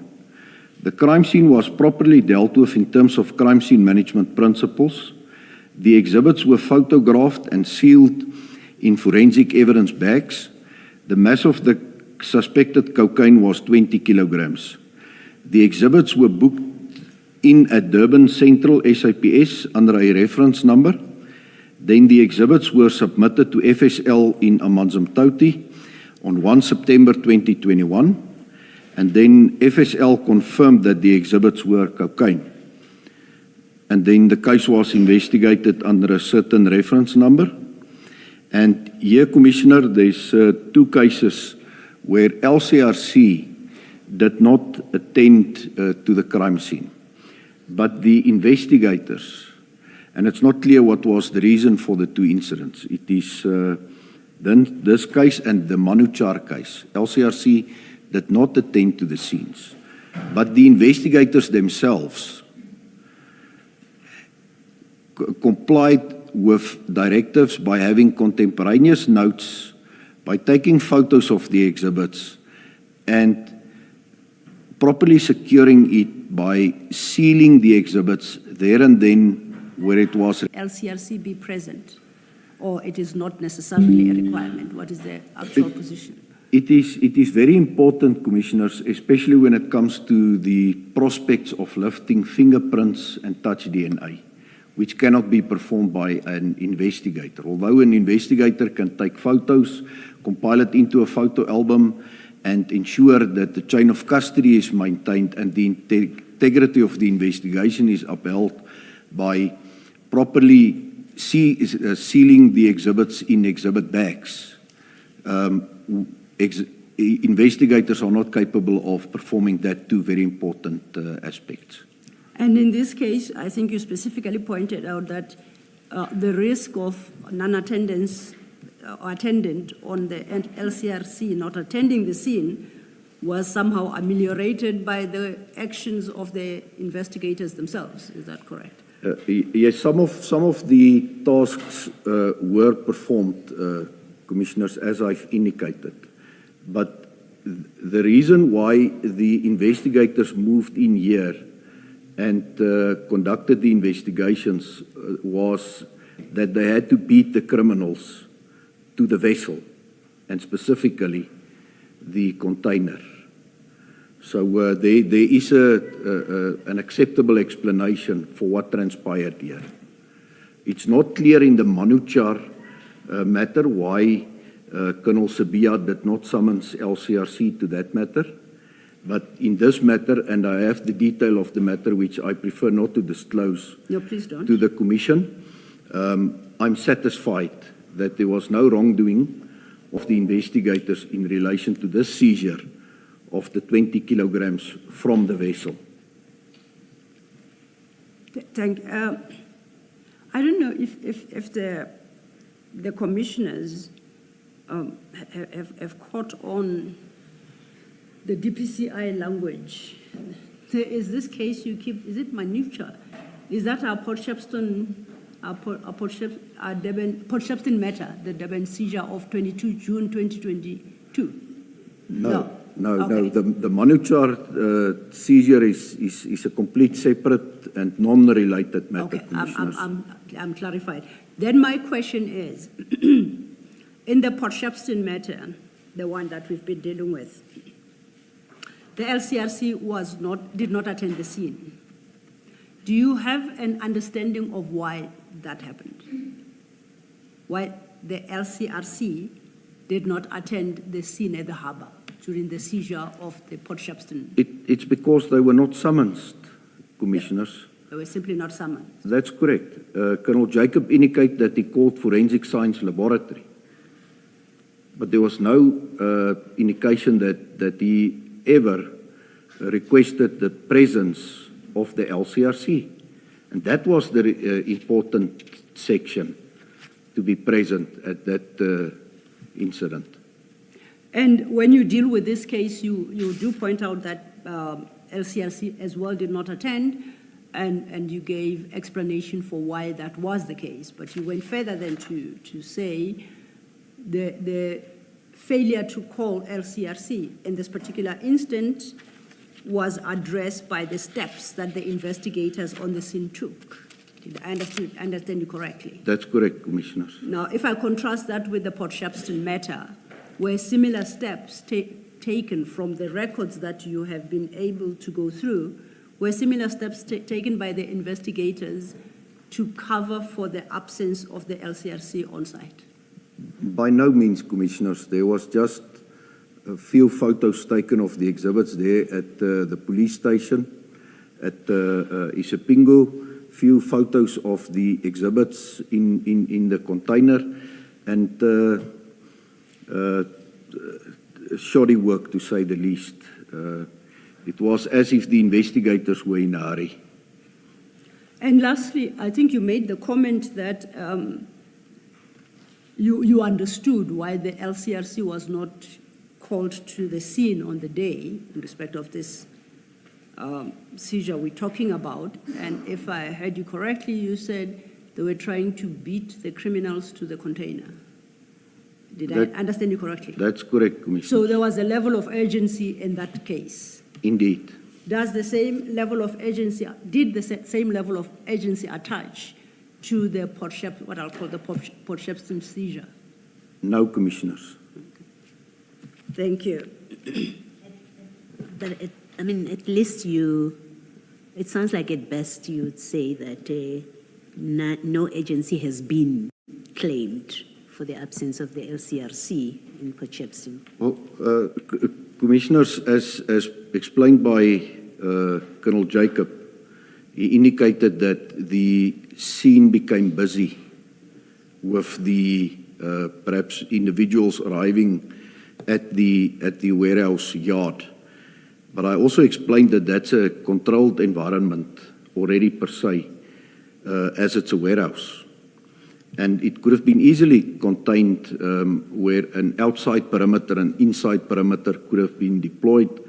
And they could have decided how big that perimeter needed to be in order for them to properly deal with the scene. I also said that there was no need to transfer the crime scene or the exhibits seized from the crime scene to Isipingu before all the necessary investigations were done at the container. I guess importantly, really, the question is, has Colonel Jacob anywhere stated or given a reason why the LCRC was not called? We know he called the FSL, that's what the records show, or what is alleged, but he hasn't said anything. I'm not aware of the detail in relation to that aspect, Commissioner Baloy. Thank you, General. Thank you, Commissioner. General, I think then we are ready to turn to your case number 4, which you deal with from your paragraph 7. On 23 February 2021, members of the DPCI Durban SOCI followed up on information in relation to a container that was at Green Africa Container Yard. SARS Customs detected narcotics during a search of the container where 495 packages, and it was in total 9.9 kilogram, containing methamphetamine was seized from where it was hidden in the cargo in the container. The crime scene was properly dealt with in terms of crime scene management principles. The exhibits were photographed and sealed in forensic evidence bags. The exhibits were booked in at Brighton Beach SAPS under a reference number, and the exhibits were submitted to FSL in Amanzimtoti on 19 April 2021. FSL confirmed that the exhibits were methamphetamine. The case was in reference number. Noted. Is there anything you would like to highlight there in particular? No, this is just the last matter, Commissioners, that was submitted to FSL in Amanzimtoti. As I said, that's the smaller seizures, the 9.9 kilograms, the 20 kilograms of cocaine, and the 35 kilograms of cocaine was submitted to Amanzimtoti due to the capacity aspects. And I note that on the point you just made, at your paragraphs 8, 9, and at 8 and 9, you deal with 2 other seizures, and these were submitted to a different FSL. Am I correct? Just a quick one. If I'm not mistaken, General, you said that the referral to the FSL should be immediate. Am I correct, or have I forgotten? You are correct, the Chairperson. According to the protocol, the exhibits must be submitted within 7 days. Within 7 days. Obviously. Oh, yes. No, sorry, Commissioner. Oh, I'm saying I'm looking here at 23 February and a referral on the 19th of April, almost 2 months later. Yeah, indeed, it's non-compliance with the protocol, Commissioner, but I'm not in a position to comment on the reasons for that. Yes, all right. But I think what's important, and that's the point that we want to drive home, is that there was a referral. There was indeed a referral, although it has fallen outside the 7-day period, but the exhibits arrived at FSL intact, accepted, analyzed, and we received a report. except that perhaps the longer the period before the referral, the more the possibility of something going wrong with the exhibits, either them missing, being tampered with, or whatever else. You are correct, Commissioner. The risk obviously remains that there might be tampering with the exhibits. It's indeed true. Thank you, General. Thank you, Chair. Then, General, we turn our attention to your paragraph 8 at page 4. On 30 July 2021, members of the DPCI Durban followed up on information relating to the possible smuggling of narcotics concealed in a shipping containers destined for a major truck assembly plant in Gauteng, Scania. When the container doors were opened, the officers noticed black bags inside the container. As the officers suspected it to be bags of cocaine, they halted the process until LCRC arrived. And this is the matter I spoke to yesterday as well, Commissioners. There was proper crime scene management as the scene was investigated for fingerprints, DNA, and photographed. A duplicate seal was recovered from the container. 29 bags, each wrapped in black tape with carry handles exposed, were recovered. 999 bricks of cocaine were recovered from the bags. The mass of the cocaine was approximately 1,000 kilograms.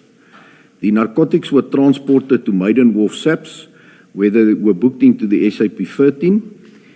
It's alleged that the suspected cocaine could not be submitted to FSL as they did not have enough space in their vaults. The exhibits were accepted by FSL in Pretoria on 12 November 2021 after the burglary and theft of the 541 kilograms of cocaine at Port Shepstone.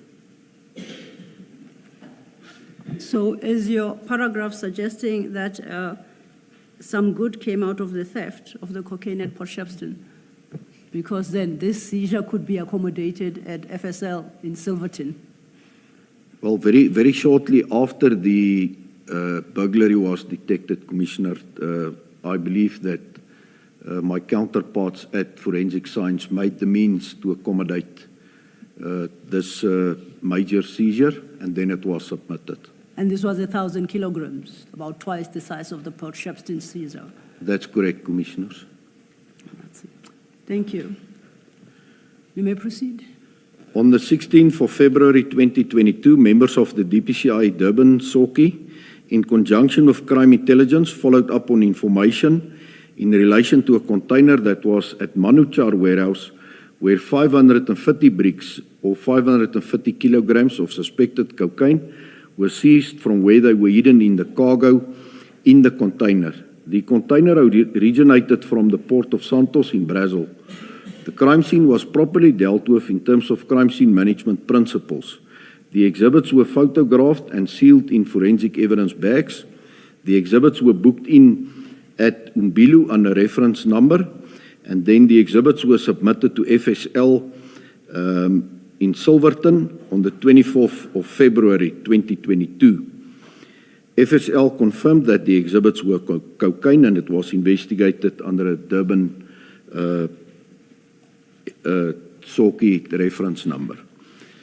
Commissioners, this is the other matter where LCRC did not attend the scene. It's not clear why Colonel Sabia did not summons them, but from a study or an analysis of the inquiry, it's clear that there is contemporaneous notes.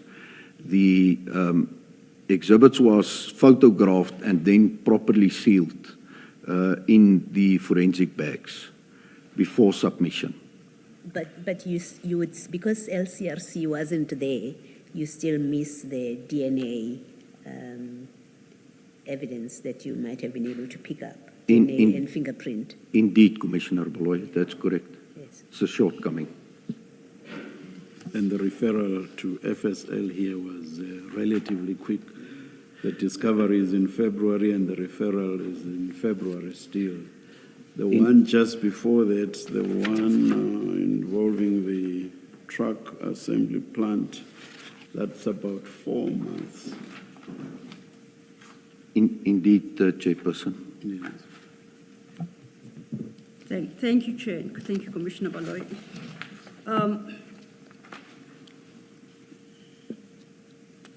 And did you, unless I missed it, did you indicate whether you are aware why LCRC was not called for this particular heist?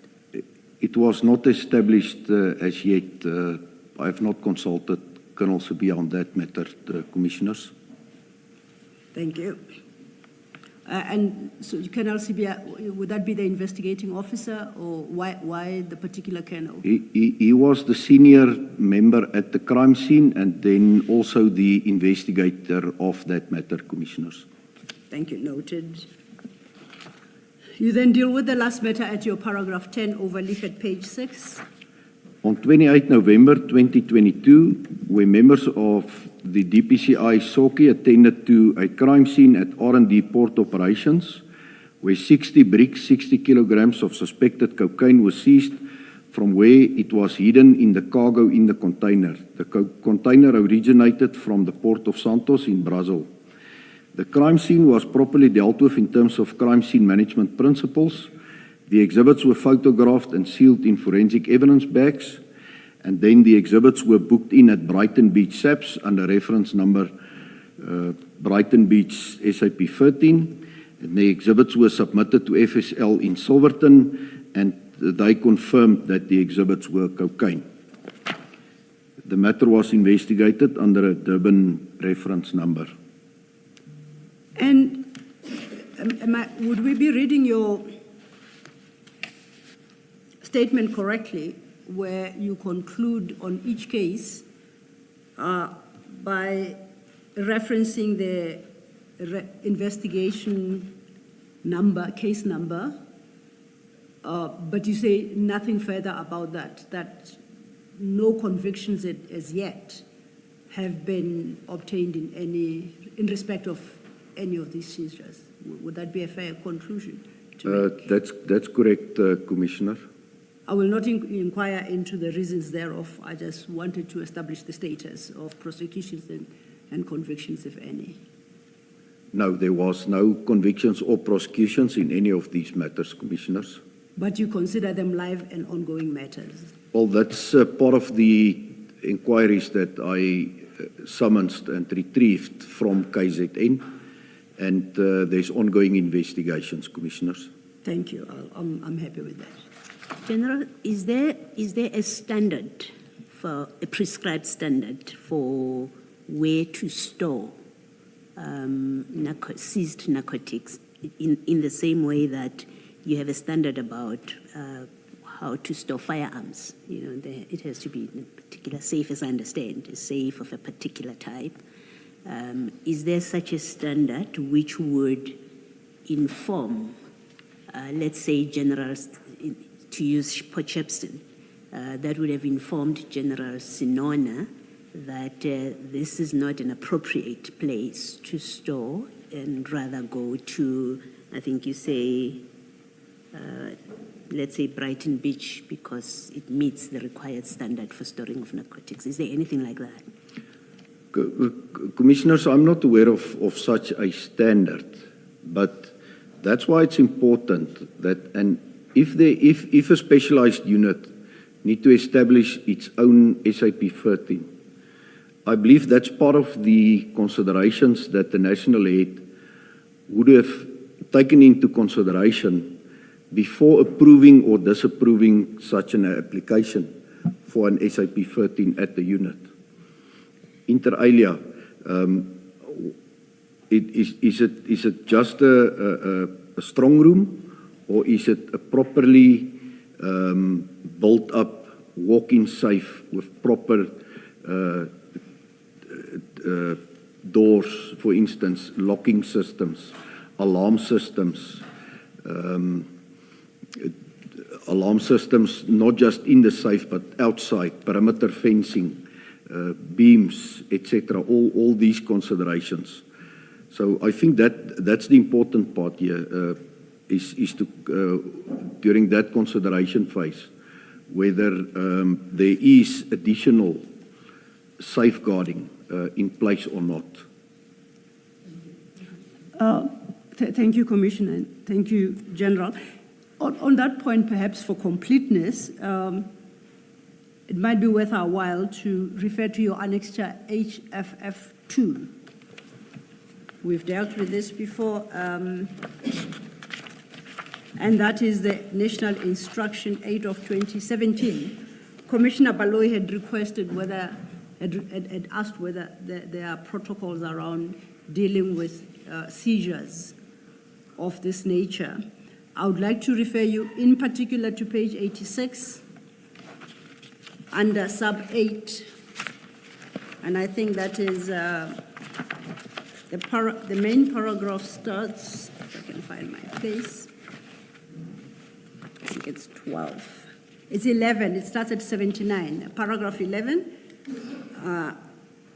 at page 79 under the heading property, then it deals with various kinds of properties, and specifically at page 86, sub 8, it deals with drugs.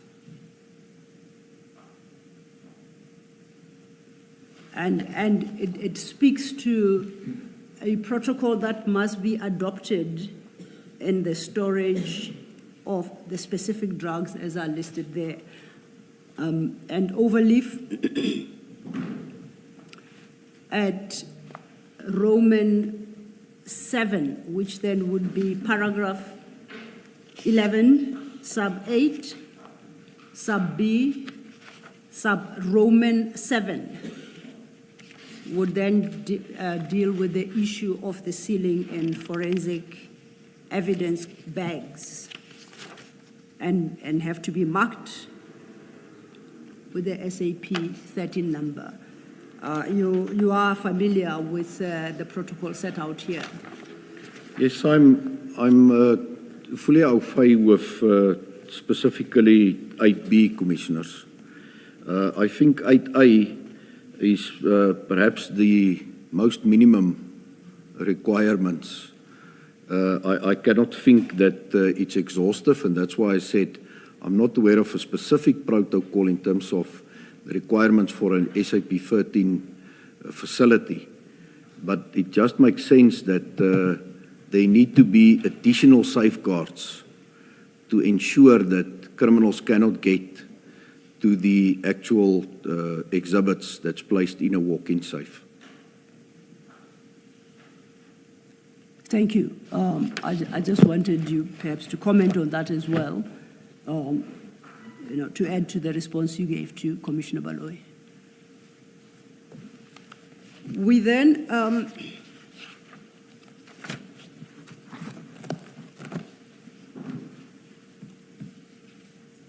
I think we are now at your paragraph 11 That's correct. of your statement at page 6. If you can then take the commissioners through that. From here, 11.1, LCRC was called to the scene to process the crime scene in respect of all the other seizures, except for the second Polonia vessel seizure and the Manuchar seizure, as I explained earlier. All the exhibits were sealed at the crime scene. No samples from the exhibits were submitted to FSL whilst the exhibits were still in storage. There is no record that the sealed evidence bags were opened at any time before all the exhibits were submitted to FSL. And then all the bulk exhibits were submitted to FSL in Silverton, except for the three exceptions that I've highlighted.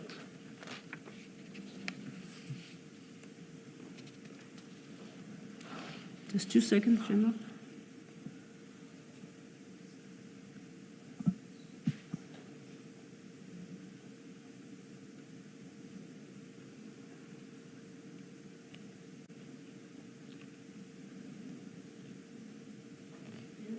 Just to clarify, at 11.3, you say no samples from the exhibits were submitted to FSL whilst the exhibits were still in storage. So the booking, I thought the evidence we had involved that some 7 bricks were taken out supposedly for. Commissioners, this referred just to the cases that I I've see, you're not explained here speaking now. to Port Shepstone in It does particular. not relate Okay. to the Port Shepstone matter where samples were taken, then submitted to FSL Okay, thank you in for Amanzim clarifying. Toti. Thanks for the clarification. Thank you, Commissioner. You may proceed, General.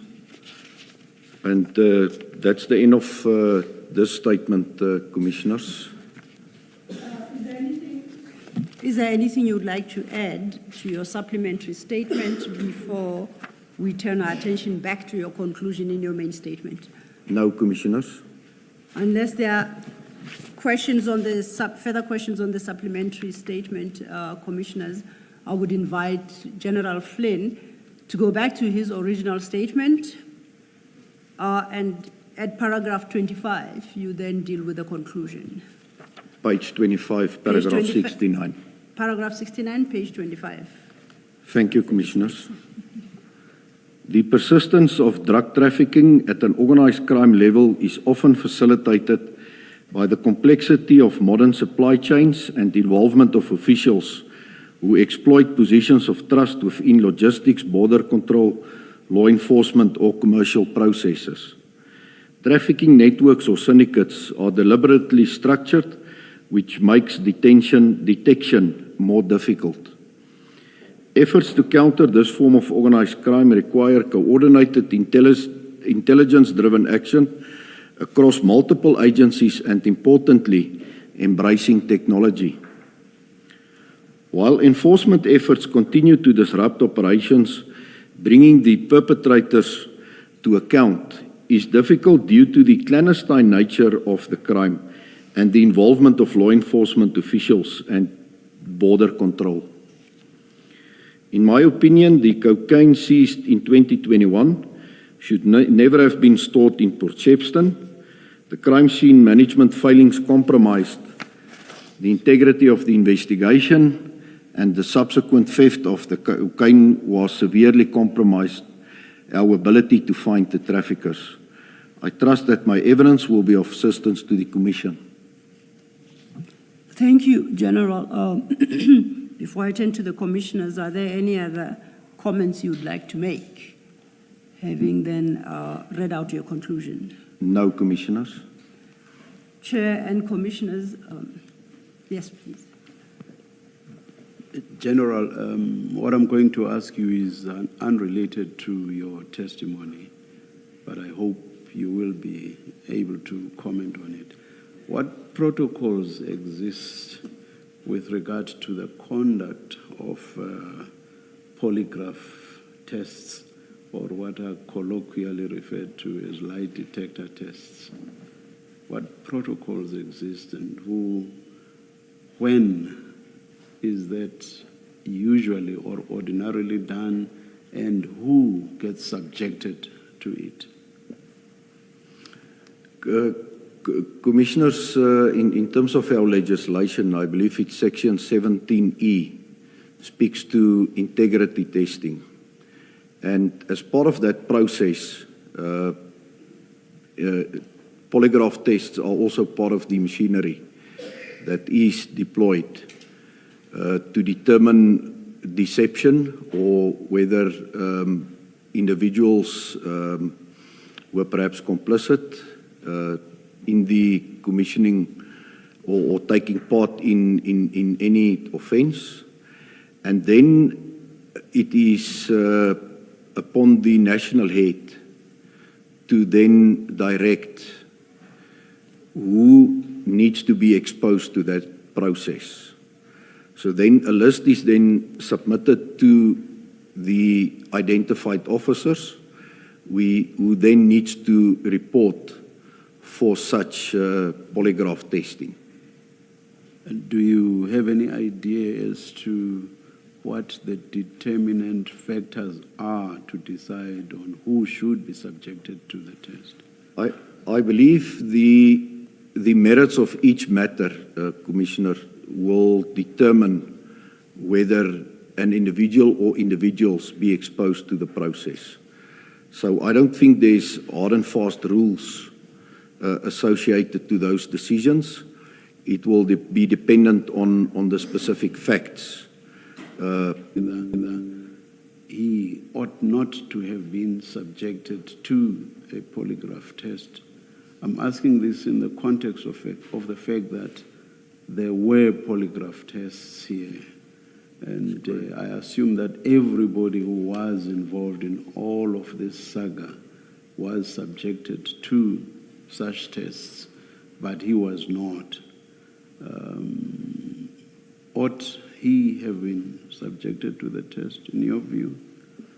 In my opinion, Commissioner, indeed, he was processed as he played an active role.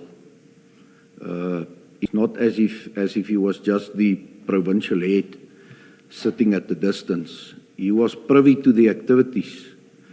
He visited the Port Shepstone offices shortly after the seizure and took possession of the key. That's active participation. It's not as if he was at the distance and that he was not related to this matter. So it's my strong opinion that he was supposed to be exposed to the process. Thank you, General. General, I wanted to follow up on Commissioner Baloy's question and the answer you gave, more for clarification than anything else. Were 7 bricks ever taken from Port Shepstone to the FSL lab for testing? No. They were not? It was never submitted, Commissioners. It was, apparently there was a request for 7 bricks of cocaine to be submitted, yes. But I clarified that point in terms of the process that the investigators would have followed. But it was only the samples that the investigators obtained on the second day when they went back on the 24th. Yeah. So obviously opening the exhibits, obtaining that samples, sealing it, submitting it to FSL, that was the only samples that was submitted, Commissioners. So the 7 bricks were never taken? That's correct. Yeah, okay. That's correct, Commissioners. Thank you. General, we see here Warrant Officer Mkhwanazi is quite the active person with this inquiry. If this were an investigation, I would have assumed he was the investigating officer. Does it mean he was in charge of the inquiry? Because remember we start off, you said yesterday that Colonel Jacob was the person in charge of the operation. And then he went off. Then you have Mkhwanazi, who seems to be very busy here. Would he have been therefore the owner of this inquiry? Indeed, the owner of the inquiry, Commissioner Baloy, in the sense that he's the investigating officer. Okay.